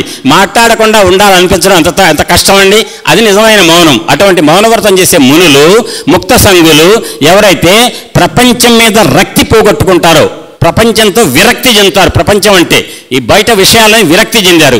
అటువంటి వాళ్ళు ఎవరి మీద రక్తి పెంచుకుంటారు? ఆ పరమాత్మను సేవిస్తున్నాను అంటున్నాడు గజేంద్రుడు. ఒక్కటే మాట, ప్రపంచం మీద ఉన్నటువంటి విషయాల మీద విరక్తి పుట్టి ఆ విరక్తి కలిగిన వాళ్ళు ఎవరి మీద రక్తి చూపిస్తారు, రక్తి కలిగి ఉంటారు, ప్రేమ. అటువంటి పరమాత్మను సేవిస్తున్నాను అన్నారు అని. ఘోరునకు గూఢునకు గుణధర్మికి మూల ప్రకృతికి ఆత్మమూలునకు అందరికీ నమస్కారం అని చెప్పేసని ఒక్క మాట చాలా జాగ్రత్తగా గమనించాలి. ఇక్కడ దిశలేని నాబోటి పశువుల పాపంబులడచువానికి సమస్తాంతరాత్ముడై వెలుంగువానికి అచ్ఛిన్నునకు భగవంతునకు తనూజ పశు నివేశ దారసక్తులైన వారికి అందగరాని వానికి ఆచరింతు వందనములు. ఎంత గొప్ప మాట అంటే వినండి. మరటండి, ఈ దేహం ఇచ్చాడు భగవంతుడు, లోపల దేహి ఎవరు? ఆత్మ. ఆత్మ కోసం ఆత్మ అన్వేషణ చేయకుండా ఏం చేస్తాం? ఏదో వెంపర్లాడుతూ లౌకిక విషయాల పట్ల మనం సంచరిస్తూ ఉంటాం. కానీ గురువు గారు ఏం చెప్తుంటారు? ప్రతిసారి కూడా ఈకే అనంతకృష్ణ మాస్టర్ గారు ఉపన్యాసాలు, ప్రవచనాలు ప్రతిదీ వినండి. అందులో అంతరార్థం ఒకటే దాని చుట్టే తిరుగుతుంటుంది. అంటే ప్రపంచంలో ఉన్నటువంటి లౌకిక విషయాల పట్ల ఉన్నటువంటి సంఘాన్ని విడిచిపెట్టి పరమాత్మ యందు, దానికి జిల్లేళ్ల ముడి అమ్మ ఒక్కటే మాట అన్నది, ఇట్లా ఇట్లా అంటే ఏమంటారండి, ఎదుటి వాళ్ళని ఏం చూపించడం ఇట్లా అంటే లోపం చూపించకండి, లోపలికి చూసుకోండి అంటారు జిల్లేళ్ళముడు అమ్మ. లోపలికి చూసుకోవటం అంటే ఏంటి, ఎదుటి వాళ్ళ పట్ల లోపం చూపించాలని ఎట్టంటే 3 వేళ్ళు నీకెళ్ళి చూపిస్తాయి కాబట్టి నువ్వు లోపలికి చూసుకో ముందని చెప్పటం. అంటే దీని అంతర్ముఖ సమారాధ్య బహిర్ముఖ సుదుర్లభ. ఎప్పుడు ఎదుటి వాళ్ళ లోపాలు చూపిస్తూ ఉన్న వాడికి అమ్మవారు దొరకదట, అంతర్ముఖులైన వాళ్ళకే దొరుకుతుంది అమ్మవారు. కాబట్టి అమ్మ యొక్క అనుగ్రహం పొందాలంటే అంతర్ముఖులు అవ్వాలి. అంతర్ముఖులు అవ్వటం అంటే ఏంటో ఇక్కడ దొరుకుతుంది ఒక మాట. ముక్త ఇదేంటంటే దిశలోని నాబోటి పశువుల అన్నాడండి. పశువు అని ఉపయోగించాడు గజేంద్రుడు. నిజానికి పశువు అంటే ఏంటండి, పాశముతో బంధించబడింది. పాశం అంటే ఏంటి, తాడుతో కట్టేస్తాం ఆవుని, తాడుతో గేదెని కట్టేస్తాం, తాడుతో ఎద్దుని కట్టేస్తాం. అంటే 4 కాళ్ళ జంతువులన్నీ పశువులే కదండి. 4 కాళ్ళ జంతువులే పశువులు అన్నట్లయితే సింహాన్ని పులిని ఎవరైనా కట్టేస్తారా తాడుతో? కట్టేయలేరు కదా, మరి అది పశువు కాదా? అంటే పశువు అంటే అర్థం ఏంటంటే పాశముతో బంధించబడ్డం. అంటే మనందరం కూడా మోహం అనే పాశంతో మోహలతలతో బంధించబడ్డాం మనం. అటువంటి నాలాంటి పశువుకి అంటుందన్నమాట గజేంద్రుడు అంటున్నాడు ఇక్కడ. ఏంట పశువు అంటే, ఒక చిన్న ఉదాహరణ బాగా సరదాగా ఉంటుంది. ఒకడికట కాలు ఇరిగిందట, డాక్టర్ గారు బాగా ఆపరేషన్ చేసి బ్యాండేజ్ చేశాట, కట్టు కట్టాడు. 40 రోజుల తర్వాత రమ్మన్నాడు. 40 రోజుల తర్వాత వచ్చాడు డాక్టర్ గారి దగ్గరికి పేషెంట్.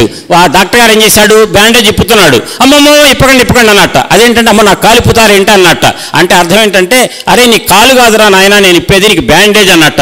కాదు నాకు కాలు ఇప్పుతున్నారండి అన్నట్ట. అంటే అర్థం ఏంటంటే 40 రోజుల్లో బ్యాండేజ్ వేయటం వల్ల ఆ వ్యక్తి బ్యాండేజ్తో తాదాత్మ్యం ఎంత చెందాడంటే బ్యాండేజ్ కూడా తన కాళ్ళలో భాగం అనుకున్నాడు. ఆ రకంగా బ్యాండేజ్ మొత్తం మీద ఇప్పాడు. ఇప్పిన తర్వాత ఏం చేశారు డాక్టర్ గారు, ఏమయ్యా తినమన్నవి తిన్నావా, తినకూడనివి తిన్నావా, తినాల్సినవి కాదు తినకూడనివి తిన్నావు, చీమ్ పట్టింది కాబట్టి మళ్ళీ డ్రెస్సింగ్ చేసి మళ్ళీ బ్యాండేజ్ చేస్తున్నా అన్నట్ట. అంటే ఎన్నాళ్ళు వేస్తాడు బ్యాండేజీ, అది ఆ గాయం నయమయ్యే వరకు. అట్లనే ఈ శరీరం అనే బ్యాండేజ్ ఎవరికి వేశాడు భగవంతుడు? శరీరం అనే బ్యాండేజ్ లోపల జీవుడికి ఆత్మకు వేశాడు. కానీ జీవితం 80 ఏళ్ళో 75 80 ఉంటుంది. ఆ తర్వాత భగవంతుడు ఏం చేస్తాడంటే, అరే నీకు ఇచ్చిన 85 ఏళ్ల వయసు అయిపోయింది, ఈ బ్యాండేజ్ తీసేస్తున్నా ఈ శరీరం అనేటువంటి బ్యాండేజ్ అని అంటాడు. తీయంగానే ఏం చేయాలి, భగవంతుడి దగ్గర 2 ఉంటాయి ఆప్షన్స్. ఏంటో తెలుసా, ఇందాక చెప్పిన డాక్టర్ గారు ఆ కాలు ఇరిగిన వాడికి బ్యాండేజ్ వేస్తే తీశాడు కదా, తీసినప్పుడు ఏం చేయాలి, అంత నయమైపోయింది నాయన కట్టక్కర్లా వెళ్ళిపో అన్నాడు. లేదు, వాడు తినకూడనివి తిన్నాడు, చీమ్ పట్టింది, మళ్ళీ బ్యాండేజ్ వేశాడు. గుర్తుపెట్టుకోండి, ఆ బ్యాండేజ్ మళ్ళీ వేయాలా లేదా అనేది ఎవరి మీద ఆధారపడింది, అక్కడ పుండు మీద ఆధారపడింది. ఎవరి చేతిలో ఉంది, డాక్టర్ చేతిలో ఉంది వేయాలా లేదా నిర్ణయం. అంతేగాని ఆ జీవుడు నాకు బ్యాండేజ్ తీయి అంటానికి ఉందా, లేదు. ఆయన వేసుకోగలుగుతాడా, వేసుకోలేడు. తీసుకోగలుగుతాడా, తీసుకోలేడు. అక్కడ భగవంతుడు డాక్టర్. ఇక్కడ జన్మ ఇచ్చినటువంటి భగవంతుడికి ఈ శరీరం అనేటువంటి బ్యాండేజ్ తీసేశాడు. తీసేసిన తర్వాత జీవుడు లోపల ఉన్నాడు, వాడికి మళ్ళీ బ్యాండేజ్ ఇంకో శరీరం ఇవ్వాలా వద్దా, దేని బట్టి ఉంటుందంటే లోపల మోహం అనేటువంటి మాయా రోగం ఉంటుంది. ఆ రోగం కనుక పూర్తిగా నయమైంది అనుకోండి, అప్పుడు ఇక మళ్ళీ జీవికి మళ్ళీ బ్యాండేజ్ అనే శరీరం అక్కర్లా, ఈ జీవి పోయి పరమాత్మలో కలుస్తాడు, అదే మోక్షం. దాన్ని మోక్షం అంటారు. లేదు అంటే కనుక నాయన నువ్వు చేసిన పనులు చాలా ఉన్నాయి, ఇక్కడ అనుభవించాల్సినవి ఉన్నాయి, కాబట్టి నీకు మళ్ళీ ఒక బ్యాండేజ్ ఇస్తున్నా అని చెప్పేసి అని ఆ జీవుడు ఆత్మకు మళ్ళీ ఒక శరీరాన్ని అంటగడతాడు. అంటే దాన్ని ఆ జీవుడికి ఆ జీవి ఆత్మకు ఇంకొక శరీరం ఇవ్వాలా, ఇంతటితో మోక్షం ఇవ్వాలా అనే నిర్ణయం ఎవరి చేతిలో ఉంటుంది, భగవంతుడి చేతిలో ఉంటుంది. కాబట్టి ఇక్కడ గజేంద్రుడు చెప్పేది ఏంటంటే, నాబోటి పశువుకు సంబంధించిన మోహపు ఆ బాధ ఏవైతే ఉన్నాయో, తగులుకున్నటువంటి మోహం ఏదైతే ఉందో దాన్ని పరిపూర్ణంగా ఎవరు తొలగించగలుగుతాడో, ఎవరు జీవికి మోక్షం ఇవ్వగలుగుతాడో ఆ పరమాత్మను సేవిస్తున్నాను అని చెప్పి ఒక మాట అంటాడు. ఇక్కడ నిజంగా పోతనగా రాశారు, కానీ కలడందురు దీనులయడ కలడందురు పరమయోగి గణముల పాలన్ కలడందురన్ని దిశలను కలడు కలండను వాడు కలడో లేడో. గజేంద్రుడు అంత మాట అండండి. గజేంద్రుడు ఎటువంటి వాడంటే 3 మూర్తులకు మూలమూర్తి అయిన పరబ్రహ్మను ఉపాసించేటువంటి గొప్ప స్థాయిలో ఉన్న గజేంద్రుడు ఇంత అనుమానంతో మాట్లాడాడు. కాబట్టి చిట్ట చివరికి ఏమంటాడంటే ఒక మాట, లావక్యంతయు లేదు ధైర్యము విలోలంబయ్యే ప్రాణంబులుంఠావుల్ దప్పెను మూర్ఛ వచ్చను స్తనువుండస్యన్ శ్రమం బయ్యడిన్ నీవే తప్పైత పరం వెరుగా మన్నిం పందగున్ దీనుని రావే ఈశ్వర కావవే వరదా సంరక్షింపు భద్రాత్మక. ఎంత గొప్పగా అన్నాడు. లావక్యంతయు లేదు, నా బలం లేదన్నాడు. అంటే గజేంద్రుడు ఏ స్థితికి వచ్చాడంటే పరమాత్మ తత్వాన్ని బాగా అన్వేషించాడు. అన్వేషించి తత్వజ్ఞానం కోసం అన్వేషించి చిట్ట చివరికి ఏం తేల్చాడంటే నాదంటూ ఏమి లేదు, ఇంతకాలం నేను 1000 సంవత్సరాలు పోరాడానే, అప్పుడు నా శరీర బలం ఒకటి ఉందని నేను అనుకున్నాను, లావక్యం తయ్యు లేదు, ఇంతసేపు నా బలం ఒకటి ఉందనుకున్నా, ఆ బలం నువ్విస్తే వచ్చిందే స్వామి అంటున్నాడు. అంతేగా ధైర్యము విలోలంబయ్యే, నాకు ఒక ధైర్యం ఉంది, నేను పెనుగులాడతా మొసలుతా అనుకున్నా, కానీ ఆ ధైర్యం నువ్విస్తే వచ్చిన ధైర్యమే అని అన్నాడు. ఇప్పుడు ప్రాణంబులున్ ఠావులు తప్పెను. ఇక్కడ ప్రాణంబులు ఠావులు తప్పెనంటే ప్రతి శరీరంలో కూడా హృది ప్రాణ గుదే అపాన సమానో నాభి సంస్థిత ఉదాన కంఠదేశస్థో వ్యాన సర్వశరీర. ఈ రకంగా ఒక ప్రాణశక్తి వాయు రూపంలో 5 స్థానాలలో 5 రకాలుగా ప్రవర్తిస్తుంది. ఉదాన వాయువు, సమాన వాయువు, గుదస్థానంలో అపాన వాయువు. ఈ రకంగా ప్రాణశక్తి 5 స్థానాలలో 5 రకాలుగా వర్తిస్తుంటే అది ఇక్కడ ఇది అక్కడ స్థానభ్రంశమైంది అనుకోండి, డిస్ప్లేస్మెంట్, అప్పుడు ఆ మనిషి యొక్క అల్లకల్లోలం అవుతాడు. ప్రాణవాయువు యొక్క స్థానం మారినప్పుడు ఎవరికి నివేదించుకోవాలి బాధని? పేషెంటు ప్రాణేశ్వరుడైన పరమాత్మకు. కాబట్టి ప్రాణంబులున్ ఠావులు తప్పెను మూర్ఛ వచ్చే అపస్మారక స్థితిలోకి వెళ్ళిపోయా. తనువండస్యన్, శరీరం చిక్కి శల్యమైపోయింది కాదు, శరీరం అనేది నాకు ఒకటి ఉందనుకున్నా, ఇంతకాలం శరీర భావన పోయింది, ఆత్మభావన నాకు వచ్చింది. పరమాత్మ నీ కృప వల్ల నేను ఈ జన్మనిత్యానయ్యా, కాబట్టి నన్ను నువ్వే గట్టెక్కించు అని తనువండస్యన్ శ్రమం వయ్యడి నీవే తప్పైత పరం వెరుగా మన్నిం పందగుందిని. ఏమండి ఇంతసేపు చెప్తుంటే ఏ ఆలోచన వస్తుందండి? పట్టుకున్నటువంటిది మొసలి, పట్టుబడ్డవాడు ఏనుగు, ప్రార్థించేవాడు ఏనుగు. ఏమని ప్రార్థిస్తున్నాడు? సృష్టి స్థితి లయాలు చేసే పరమాత్మ నువ్వే, మోక్షం ఇచ్చేవాడు నువ్వే, అన్నిటికీ నువ్వే ఆధారం. ఇవన్నీ లేకపోతే ఒక్క ఇంద్ర ఒక్క వజ్రాయుధ ఖండించవయ్యా మొసలిని, నాన్ను వదిలిపెడుతుంది అనొచ్చు కదా. అంటే మొసలిని తప్పించమని కాదండి గజేంద్రుడు కోరేది. గజేంద్రుడు కోరే కోరిక అంటే ఇక్కడ గట్టి గొప్ప విషయం వస్తుంది. ఇక్కడ ఇది నుండి జిజీ విషేనాహమిహాముయాకిం అంతర్బహిశ్చావృత ఏ భయోన్య ఇచ్చామి కాలేన నయస్య విప్లవ తస్యాత్మలోకావర్ణస్య మోక్షణం అన్నారు. ఎంత గొప్ప మాట అంటే, మొసలి నా కాలు గట్టిగా పట్టింది, నన్ను విడిపించు దేవా అని అడగట్లా ఇంద్రుడు. ఈ గజేంద్రుడు ఏమడుగుతున్నాడంటే, నాయనా నా ఆత్మ లోపలుంది, ఆ ఆత్మకు చుట్టూ ఉన్న ఈ గజేంద్రుడు అనేటువంటి ఏనుగు శరీరం ఉంది. ఈ ఏనుగు శరీరం లోపల భయమే బయట భయమే. ఏనుగు రూపంలో ఉన్న నన్ను మొసలి పట్టుకుంది, నువ్వు పొరపాటును మొసలి నుంచి విడిపించావనుకో ఇంకొక పడుతుంది. ఏముంది పట్టడానికి? అంటే మొసలి నుంచి విడుదల కాదు నేను కోరేది ఏంటంటే, లోపల ఉన్నటువంటి ఏదైతే కాలంతో పాటు మరణించదో, కాలంతో పాటు ఏదైతే తరగదో, మార్పు చెందదో, అటువంటి ఆత్మను తెలుసుకోవటానికి అజ్ఞాన పాశాలు చుట్టూ ఏదైతే ఉన్నాయో శరీర భావన, అది తొలగించమని కోరుతున్నాడండి ఇక్కడ.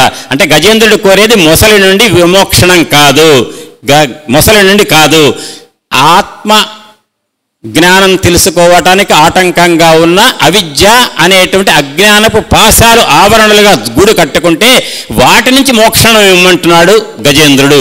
అంటే ఇక్కడ గజేంద్రుడు ఎవరంటే ఒక్క ఏనుగు మాత్రమే కాదు, జీవుడు.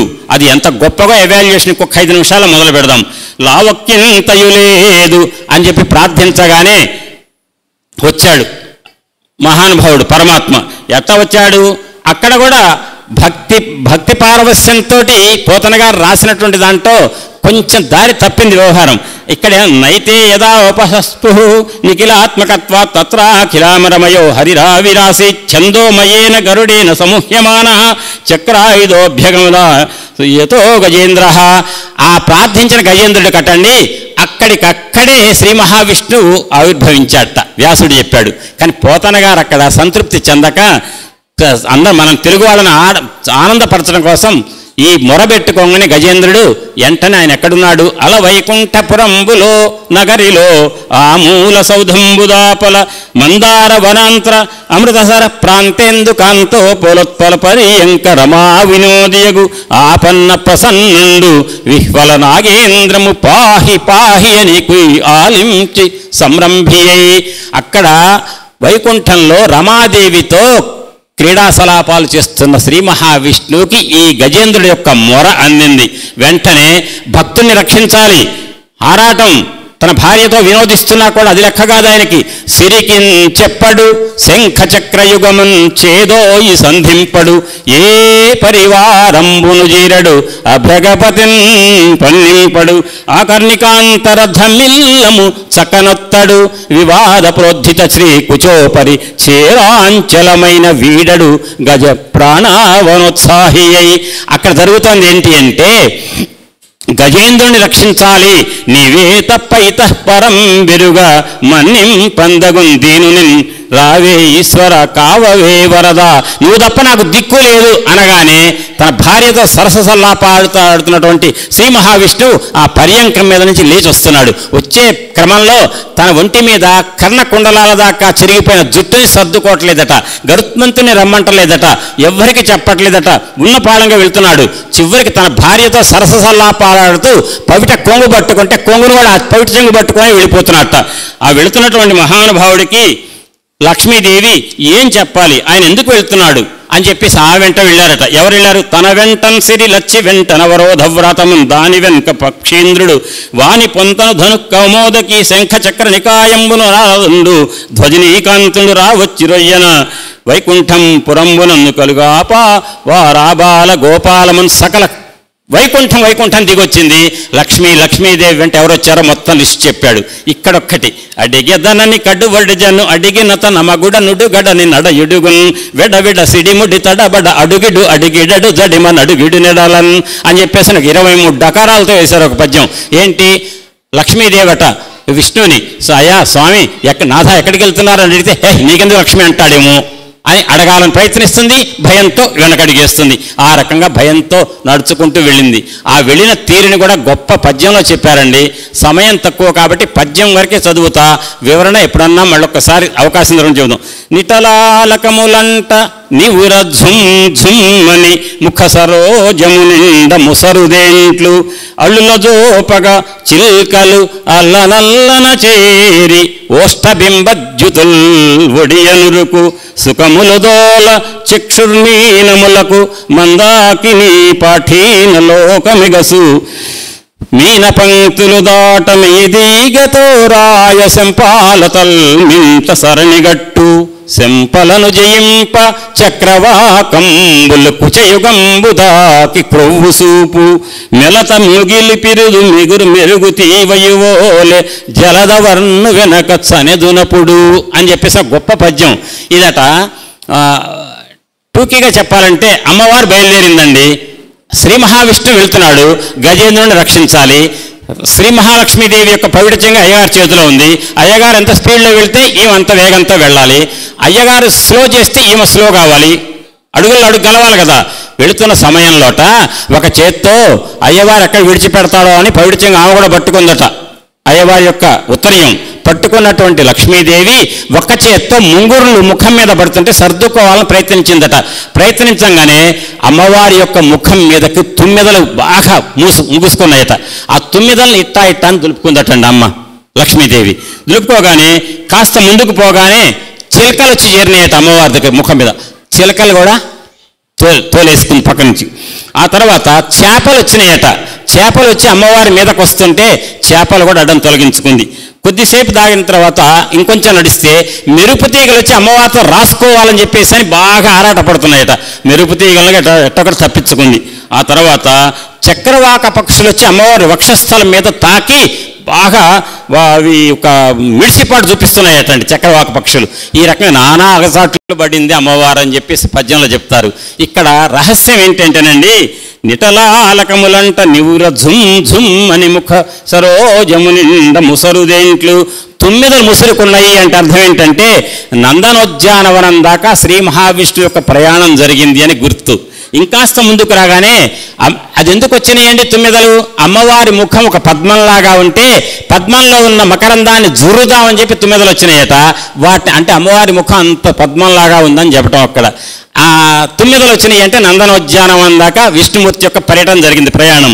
ఆ తర్వాత చిలకలు వచ్చినాయి. చిలకలు ఎక్కడ ఉంటాయండి? మేరు పర్వతం దగ్గర. ఎందుకు చిలకలు వచ్చినాయి? అమ్మవారి పెదవి కింద పెదవి ఎర్రగా దొండపండులాగుంటే తిందామని చెప్పి చిలకలు వచ్చినాయట. అంటే అర్థం అమ్మవారి యొక్క పెదముల దొండపండులాగా ఉంటే తిందామని వచ్చిన చిలుకల్ని తోలుతుంది అంటే మేరు పర్వతం దాకా శ్రీ మహావిష్ణువు వచ్చాడని. తర్వాత కొద్ది దూరం రాగానే మీనములు వచ్చినాయి, చేపలు. ఎందుకంటే అరే ఈ లోకంలో అందం అంటే మనవే కదా, ఆకాశగంగలో ఉన్న చేపల కంటే అందమైన కళ్ళు ఎవరికి ఉండవు, మనకంటే కూడా అందమైన కళ్ళతో ఎవరు వెళ్తున్నారు రాట్ అంటే అమ్మవారి కళ్ళు ఆకాశగంగలో చేపల యొక్క కళ్ళ కంటే కూడా అందంగా ఉన్నాయట. అటువంటి చేపలు పోటీకి వస్తే వాటిని తోలుకుందట. అంటే అమ్మవారు ఆకాశగంగ దాకా వచ్చినట్టు ప్రయాణం అయ్యవారితో కలిసి. ఆ తర్వాత మెరుపు తీగలు వచ్చినాయట. మనం అసలే మెరుపు తీగలు అంటే ఈ లోకంలో అందరూ కూడా తలతలా మెరుస్తుంటే అబ్బా ఎంత తెల్లగా ఉన్నాయి, మెరుపు తీగలు అందంగా ఉన్నాయి అనుకుంటారు లోకంలో. మెరుపు తీగలు లాంటి సౌందర్యంతో శరీరం వెళ్తుంది, ఆ సన్నటి శరీరం వెళ్తుంది. ఆ సన్నటి శరీరం మెరుపు తీగలాగా ఉంది. మనం క్షణికంగా ఆకాశంలో మెరిసిపోతుంటాం, కానీ నిలకడగా ఉన్న మెరుపు తీగ లాంటి ఒక సన్నటి ఒక అందమైన సుందరాంగి వెళుతోంది సౌందర్యవతి అని లక్ష్మీదేవి వెంట మెరుపు తీగలు పడ్డాయట. అంటే మేఘమండలం దాకా వచ్చారు ఆ విష్ణుమూర్తి లక్ష్మీదేవి అని అర్థం. ఇంకాస్త ముందుకు వచ్చానుక చక్రవాక పక్షులు వచ్చి అమ్మవారి వక్షస్థలం మీద స్తనములను తాకి మిడిసిపాటు చూపించినయట. చక్రవాకంబులు కుచయుగంబుదాకి క్రొవ్వు సూపు అంటారు. ఆ రకంగా ఆ చక్రవాక పక్షులు వచ్చినాయంటే వాయుమండలం దాకా వచ్చినాయి. అంటే అర్థం ఏంటంటే ఎక్కడో వైకుంఠంలో బయలుదేరినటువంటి విష్ణుమూర్తి లక్ష్మీదేవితో కలిసి గజేంద్రుని రక్షించడానికి ఇన్ని మార్గాలు ఇన్ని ప్రదేశాలు దాటుకుంటూ వచ్చాడని చెప్పి ఈ పద్యం చెప్పడంలో అర్థం ఏంటంటే విష్ణుమూర్తి తన భక్తుని రక్షించడానికి ఎంత భక్త రక్షణ దాక్షిణ్య గుణ వైభవం ఉందో విష్ణుమూర్తికి తెలియజేయడం కోసం ఇంత సీస పద్యాన్ని ఇచ్చారండి పోతన్న గారు. అంత కష్టపడి భక్తుని రక్షించడానికి వచ్చినటువంటి ఆ శ్రీ మహావిష్ణువు చేసిన పని ఏంటంటే కరుణాసింధుడు శౌరి వారి చరమున్ ఖండింపగా వంపే సత్వరిత కంపిత భూమి చక్రము మహోజ్జద్ది స్ఫులింగ ఛటా పరిభూతాంబర శుక్రమున్ బహువిధ బ్రహ్మాండ భాండ ఛటాంతర నిర్వక్రము పాలితాఖిల సుధాంధ చక్రమున్ సుదర్శన చక్రాన్ని వేశారు. మొసలి తల తెగిపోయింది, మొసలి అవతలికి పోయింది, గజేంద్రుడు విడిపడ్డాడు. అది ఉన్న సమయాన్ని బట్టి ఎవాల్యుయేషన్ చేయాలి కాబట్టి ఇంతవరకు గజేంద్రుని పట్టుకున్న మొసలిని శ్రీ మహావిష్ణువు మొరబెట్టుకున్న గజేంద్రుడి దగ్గరికి వచ్చి మొసలి తల ఖండించాడు. అప్పుడు ఎవరికి విడుదల జరిగింది? ముందు మొసలికి జరిగింది, తర్వాత గజేంద్రుడికి. వినండి, స్పీడ్గా చెప్తా. ఎవరు మొసలి? హుహు అనే గంధర్వుడు మొసలి. అతనికి ఉన్న ఒక లక్షణం ఏంటంటే చిలిపి వేషాలు, చెట్టు చోటను దాక్కోవటం. ఒక మహర్షి తపస్సులో ఉంటే పులిలాగా గాండ్రించడం, పులిలాగా గాండ్రించగానే మహర్షి తపస్సులో ఉన్న భయపడి లేస్తాడు. ఓ నువ్వు నేను గాండ్రించగానే దడుచుకున్నావే, నీ తపస్సు ఏం తపస్సయ్యా అని ఎక్కిరిస్తాట, ఎగతాళి చేస్తాడు. ఆ రకంగా ఎగతాళి చేసే లక్షణం ఉన్న గంధర్వుడు ఎవరంటే హూహు. అతనట ఒకనాడు దేవులుడనే ఒక మహర్షి నదిలో స్నానం చేసి అర్ఘ్యమిస్తుంటే నీళ్లలో కింద నుంచి వచ్చి కాలు పట్టుకున్నట్ట. భయపడ్డాట దేవులుడనే మహర్షి. ఎవరంటే ఓ నేనే హూహుని, ఇంతలో భయపడిపోయావా అన్నట్ట. నీకింత చిలిపి చేష్టలుండి మొసల్లాగా ప్రవర్తించావు కాబట్టి నువ్వు మొసలి బ్రతుకు ఎత్తు అన్నట్ట దేవులుడు. వెంటనే హూహు గంధర్వుడు స్వామి క్షమించండి తప్పు చేశాను అంటే, అయితే ఒక పని చేయి, నువ్వు పశ్చాత్తాపడ్డావు కదా, నువ్వు పో, మొసలి జన్మ ఎత్తక తప్పదు, నా మాట జరిగి తీరుతుంది. నువ్వు త్రికూట పర్వతంలో ఒక సరస్సులో ఉండు. నీ దగ్గరికి ఏనాడో ఒకరోజు ఒక గజేంద్రుడు వస్తాడు, ఏనుగు భయంకరంగా క్రీడ ఆడతాడు, అందులో జలక్రీడలు. వచ్చి ఒక్కసారి పట్టుకో. ఎట్ట పట్టుకుంటావు? ఎంత గట్టిగా పట్టుకుంటావంటే గజేంద్రుడు నీ పట్టు నుంచి విడిపించుకోలేనంత గట్టి పట్టు అంటే అప్పుడు గజేంద్రుడిని పట్టుకున్నట్టు మొసలి. మొదట్లో చెప్పే చివరిలో చెప్తా పద్యమని. పాదద్వంద్వము నేలమోపి పవను బంధించి పంచేంద్రియోన్మాదంబం పరిమార్చి బుద్ధిలతకున్మా రాకు హత్తించి అంటే మాని రాకు హత్తించడం, రా పక్కన మా పెట్టడం అనమాట. ఇక్కడ అది సమయం ఉంటే ఇంకా రమ్యంగా చెప్పొచ్చు. మా రాకు హత్తించి నిష్కేద బ్రహ్మ పదావలంబనగతిని క్రీడించు యోగీంద్రు మర్యాదన్ నక్రము విక్రమించ కరిపాదాక్రాంత నిర్వక్రమై, వక్రత ఏమాత్రం లేకుండా గట్టి పట్టుతోటి గజేంద్రుడిని పట్టుకున్నాడు. ఆ దేవులుడనే ఋషి శాపం వల్ల శాప విమోచనం చెప్పాడు. గట్టిగా పట్టుకుంటే గజేంద్రుడు నీ బారి నుంచి తప్పించుకోలేక శ్రీ మహావిష్ణుని ప్రార్థిస్తాడు గజేంద్రుడు. అప్పుడు శ్రీ మహావిష్ణు వచ్చి నీ తల తెంపుతాడు, నువ్వు మళ్ళీ మొసలి బతుకు నుంచి హూహు గంధర్వుడిగా వచ్చేస్తావు అని చెప్పి దేవుడు పెట్టిన శాపం ఆధారంగా దాన్ని అనుసరించి మొసలి జన్మ ఎత్తినవాడు గంధర్వుడు. అదైపోయింది కదండి. గజేంద్రుడు ఎవరంటే ఇంద్రద్యుమ్నుడనే ఒక మహారాజు. ఆ ఇంద్రద్యుమ్నుడనే మహారాజు ఒకనాడు శ్రీ మహావిష్ణువుని తదేక దీక్షతో విష్ణు ధ్యానంలో ఉన్నాడు, పరమ దీక్షలో ఉన్నాడు. అతన్ని ఎవరు ఈ పరిసరాలు ప్రభావితం చేయలేవు. అంత కఠోర దీక్ష తపస్సులో ఉంటే అటుగా వచ్చాటండి ఎవరు, మధ్యాహ్నం మీరు పారాయణం చేయబోయే లలితా సహస్రనామాన్ని ఏ మహానుభావుడైతే హయగ్రీవ మహర్షి దగ్గర విన్నాడో ఆ అగస్త్యుడు వచ్చాట. అగస్త్యుడు వచ్చినప్పుడు కలశ సంభవ అని నమస్కరించాలనుకున్నాడు అగస్త్యుడు.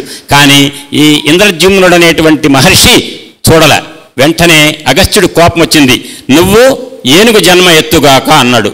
ఏనుగు ఏనులో పుట్టుగాక అన్నాడు. కరీంద్రోత్తమయోని పుట్టుమంచు అంటారు పోతన్న గారు. అంటే ఒక గజేంద్రుడిగా పుడతావు అనగానే ఇంద్రద్యుమ్నుడు తపస్సులోంచి బయటకొచ్చి, అగస్త్య మహర్షి ఎందుకండి ఇంత కోపం, ఏనుగు జన్మ ఎత్తితే నేను ఎట్ట తట్టుకోగలుగుతానండి, విష్ణుమూర్తి యొక్క భక్తుణ్ణి కదా అంటే, నా శాపానికి తిరుగులేదు. కానీ నువ్వు పై త్రికూట పర్వతంలో బ్రతుకు గడుపుతూ ఒకనాడు కాసారంలో దిగుతావు. కాసారంలో దిగగానే ఒక మొసలి వచ్చి పట్టుకుంటుంది. ఆ మొసలి బారి నుంచి నువ్వు ప్రయత్నిస్తావు, విడిపించుకోవడానికి ప్రయత్నం చేస్తే కుదరదు. అప్పుడు నీ శక్తి సన్నగిలిపోయి విష్ణుమూర్తిని ప్రార్థిస్తావు. అప్పుడు మొసలిని ఖండిస్తాడు విష్ణుమూర్తి వచ్చి, నీకు మొసలి నుంచి విమోచనం జరుగుతుంది. మళ్ళీ గజేంద్రుడిగా ఉన్నటువంటి ఏనుగుగా ఉన్న నువ్వు ఇంద్రద్యుమ్నుడిగా అవుతావు అని చెప్పి ఇంద్రద్యుమ్నుడికి శాప విమోచనం చెప్పాడు. ఎవరు చెప్పింది? అగస్త్యుడు. మీరు అనొచ్చు, ఏమండి మేము లలితా సహస్రనామాన్ని తల్లులమంతా కూడా ప్రతిరోజు కుంకుమార్చనలో ఉపయోగిస్తాం, అటువంటి లలితా సహస్రనామం భూమండలంలో రావడానికి ఏ అగస్త్యుడు కారణమో ఆయన పట్టుకొని ఒక విష్ణుమూర్తి భక్తుని శాపిస్తాడా, మేము ఊరుకోమంటారు తల్లులు ముఖ్యంగా. కానీ అగస్త్య మహర్షి అంటే నిజంగా అగస్త్య మహర్షి కాదు, ఇంద్రద్యుమ్నుడు అంటే ఇంద్రద్యుమ్నుడు కాదు. అందరు జాగ్రత్తగా వినవలసిన గొప్ప అంశం ఇది. ఇంద్రద్యుమ్నుడు అంటే ఏంటంటే మహిమూలాధారే కమపి మణిపూరే హుతహంసితం స్వాధిష్టానే హృది మరుతమాకాశము పరి అది ఉంది కదా సౌందర్యలహరిలో 9వ శ్లోకం. ఆ శ్లోకం ప్రకారం ప్రతి మనిషి యొక్క వెన్నెముక వెంట వెన్నెముక అడుగు భాగంలో మూలాధార చక్రం, పొత్తికడి దగ్గర స్వాధిష్టాన చక్రం. చాలా గొప్పదండి, ఇది మాత్రం ఏకాగ్రతతో వినాలి. ఈ మాట మాత్రం వెన్నెముక అడుగు భాగంలో మూలాధార చక్రం, పొత్తికడి దగ్గర స్వాధిష్టాన చక్రం, బొడ్డు దగ్గర మణిపూర చక్రం, హృదయం దగ్గర అనాహత చక్రం, ఇక్కడ విశుద్ధి చక్రం కంఠం. ఈ భూమధ్య భాగంలో శ్రీమూర్తులు ఎక్కడైతే శ్రీమూర్తులే ఉందండి, అందరం మేము కూడా కుంకుమ ధరించే ప్రదేశం ఏదైతుందో ఇది ఆజ్ఞా చక్రస్థానం. ఈ పైది సహస్రార కమలం. ఈ రకంగా 6 చక్రాలు 7వ కమలం, 7 చక్రాలతో ఉంటుంది ప్రతి మానవుడి యొక్క శరీరం. ఇందులో యోగ సాధన చేసేవాడు తన కుండలిని శక్తిని బుద్భుతం చేసి జాగృతం చేసి పైకి ఎగబాక్తే ఆ సాధన క్రమంలో కుండలిని శక్తి అనే వెలుగు మూలాధార చక్రం దగ్గర నుంచి స్వాధిష్టాన మణిపూర అనాహత విశుద్ధి ద్వారా ఆజ్ఞాచక్రం దాకా రాగానే ఆ సాధకుడికి అహంకారం రావడానికి అవకాశం ఉంటుందట. అప్పుడు యోగ స్థితిలో ఉన్నటువంటి ఆ సాధకుడు పొరపాటునగా అహంకరించినట్లయితే ఇంకా పైకి సాధనలో పరిఢవిల్లక ముందుకు వెళ్ళలేక యోగ స్థితి నుంచి నిరుపయోగ స్థితికి పడిపోతాడట. ఆ రకంగా అహంకరించినటువంటి మానవుడు అనేటువంటి సాధకుడు ఆజ్ఞాచక్రం దాకా కుండలిని వచ్చినప్పుడు ఈ చక్రాన్ని ఏమంటారంటే పెద్దలారా వినండి, కింద మూలాధారం భూమి, స్వాధిష్టానం జలం, మణిపూర అగ్ని, ఇది వాయువు, కంఠం ఆకాశం.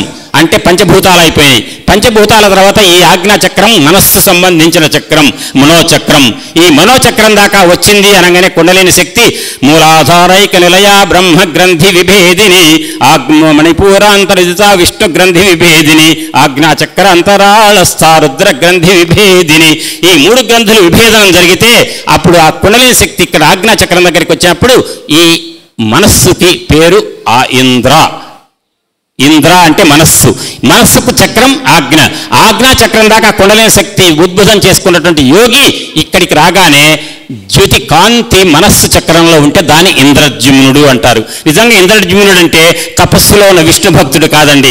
మనలాంటి మానవుడు తపస్సు చేసి తన కుండలిని ఆజ్ఞా చక్రం దాకా గనక ఉద్భుతం చేసి పై మార్గంలోకి తీసుకొచ్చి ఇక్కడ కనుక తెస్తే అటువంటి సాధకుడిని సిద్ధి పొందాడు అంటారు.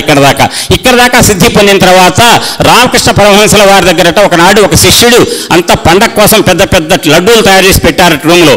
మరి గురువు గారు ఏంటండి లడ్డూలు చీమలు పడితే రేపటిదాకా ఆగుతాయా అంటే రామకృష్ణ వారు ఏమన్నారటంటే అక్కడ పందార బస్తాలు పట్టుకురండి అన్నట్ట. ఈ గురువు గారు అసలే లడ్డూలు చీమలు ఏంటంటే పందార తెమ్మంటాడు ఏంటన్న. ఆ పందార తెచ్చి కట్టలు పోయించాట.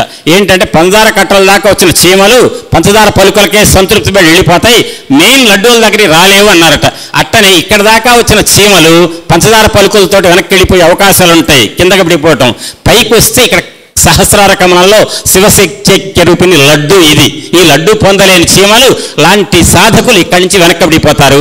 అట్లాంటి వాళ్ళలో ఉదాహరణ ఒకటే గజేంద్రుడు. అతను ఏం చేశాడు అంటే, ఇక్కడ దాకా ఆజ్ఞాచక్రం బుద్భుతం అయితే ఆ ఇంద్రజ్యుమ్నుడు అనేటువంటి కాంతి ఇక్కడ దాకా వచ్చిన వాడు యోగస్థితిని సక్రమంగా వినియోగించుకోకపోతే యోగస్థితిలో ఉన్న సాధకుడు నిరుపయోగ స్థితి అనేటువంటి కిందకి పడిపోయాడు. ఎక్కడికి పడిపోయాడంటే స్వాధిష్టాన చక్రంకి పడిపోయాడు. జాగ్రత్తగా గమనించండి. స్వాధిష్టానం అంటే ఎక్కడ? వెనుముక కింద భాగంలో ఉన్న మూలాధార చక్రంకి కాస్త ఒక పైన మెట్టు, అది స్వాధిష్టానం. దానికి ఎవరండి? అది జలానికి ప్రతినిధి. జలానికి వాహనం మొసలి.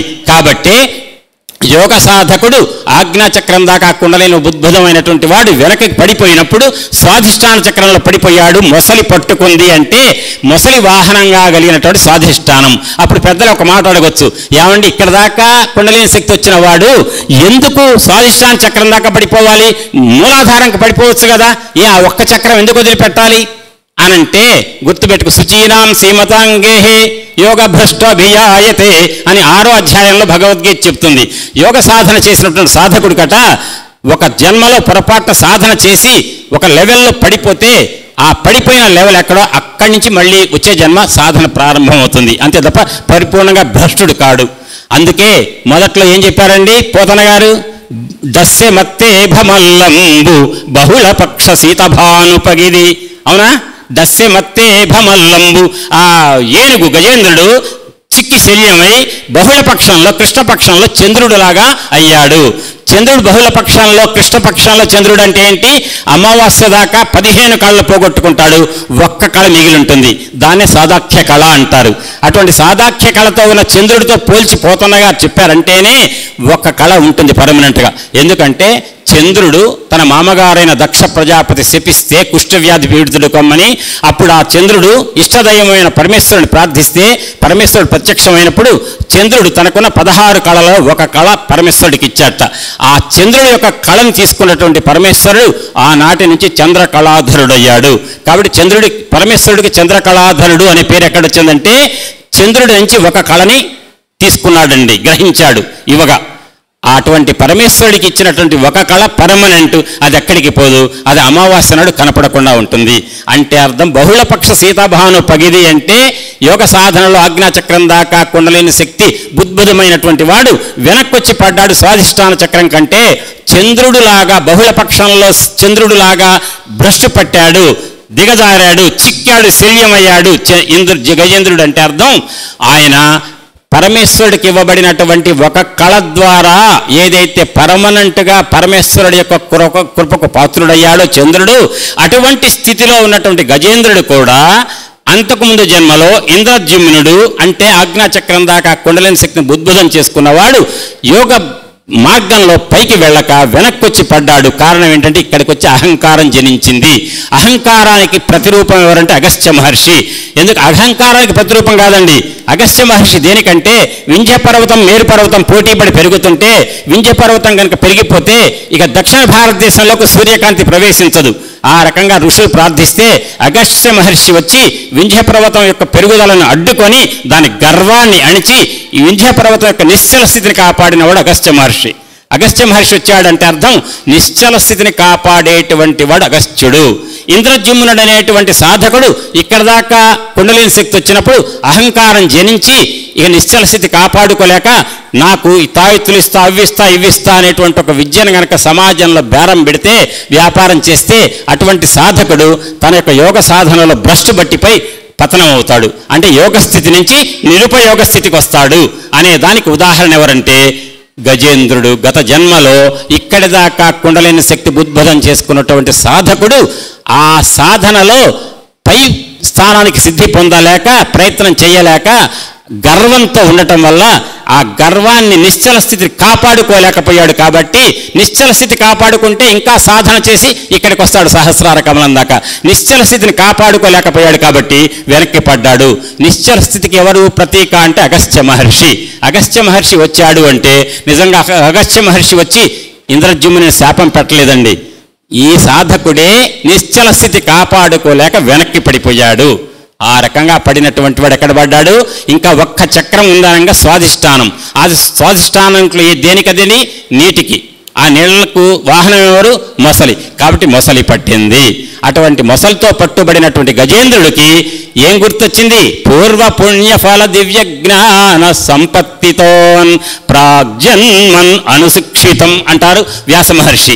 అంటే పూర్వజన్మలో చేసినటువంటి యోగ సాధన వల్ల ఎంతో కొంత ఉంది కాబట్టి ఆ స్వాధిష్టాన చక్రం దగ్గర ఉన్నటువంటి ఆ కుండలిని శక్తి ద్వారా గజేంద్రుడికి గత జన్మల యొక్క పుణ్యఫలం గుర్తొచ్చి భగవంతుని ప్రార్థించాలనేటువంటి ఒక స్ఫురణ వచ్చింది, రియలైజేషన్.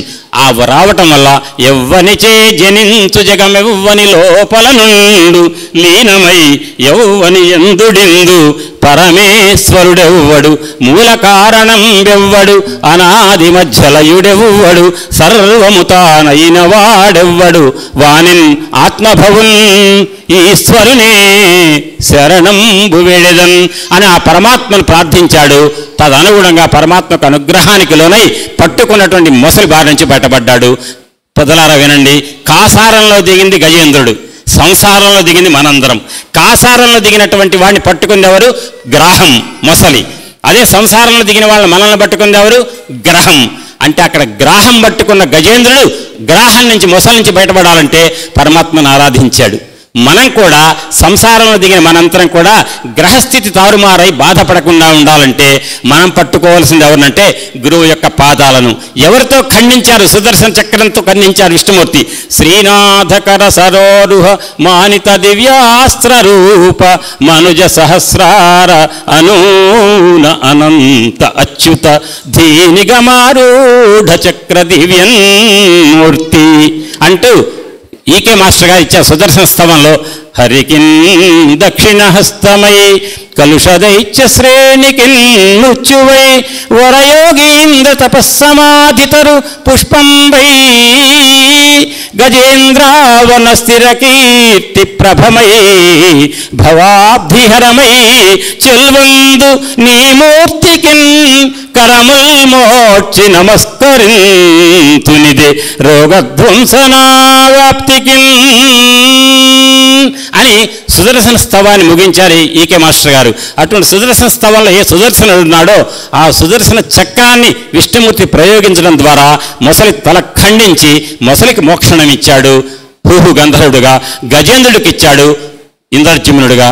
ఆ ఇంద్రజిమ్నుడు అనేటువంటి జీవితంలో సాధన చేసి మోక్షం పొందాడు గజేంద్రుడు అనేటువంటి కథను ఆ అరణ్యాన్ని ప్రారంభంలో ఏదైతే చెప్పానో ఆ ప్రారంభంలో చెప్పబడ్డ అరణ్యంతో పాటుగా ఏం చేస్తే గజేంద్ర మోక్షకు ఫలితం వస్తుందో వ్యాస మహర్షి చెప్తున్నారు. ఇక్కడ ఆ పరమేశ్వరుని తని ఆనతిచ్చే ఎవరేని నవర రాత్రాంతమ్మును మేల్కాంచి సమాహిత మనస్కులై నన్నును నిన్నును అంటే గజేంద్ర నిన్ను నన్ను ఈ సరోవరమ్మును శ్వేత ద్వీపమ్మును నాకు ప్రియంబైన సుధా సాగరమ్మును హేమ నగమ్మును నిగ్గిరికంద్ర కాననమ్ములను వేత్ర కీచక వేణు లతాగుల సురపాదపంబులను నేను బ్రహ్మయు మత్స్య కూర్మ వరాహది అవతారములను తదవతారకృత కార్యములను గంగ గౌరీ గంగా సరస్వతి కాళింది సునంద ప్రముఖ పుణ్య తరంగిణి నుంచి ఇనచమును బ్రహ్మర్షి నివహమ్మును పుణ్యశ్లోకులైన మానవులను అంతేకాక ఈ తలంచువారులకు సమాహిత చిత్తులై తలంచువారులకు ప్రాణావసాన కాలమ్మున మదీయంబగు విమలగతిత్తునని ఋషికేశు నిర్దేశించి శంఖంబు పూరించి సకలామరవంది చరణారవిందుడై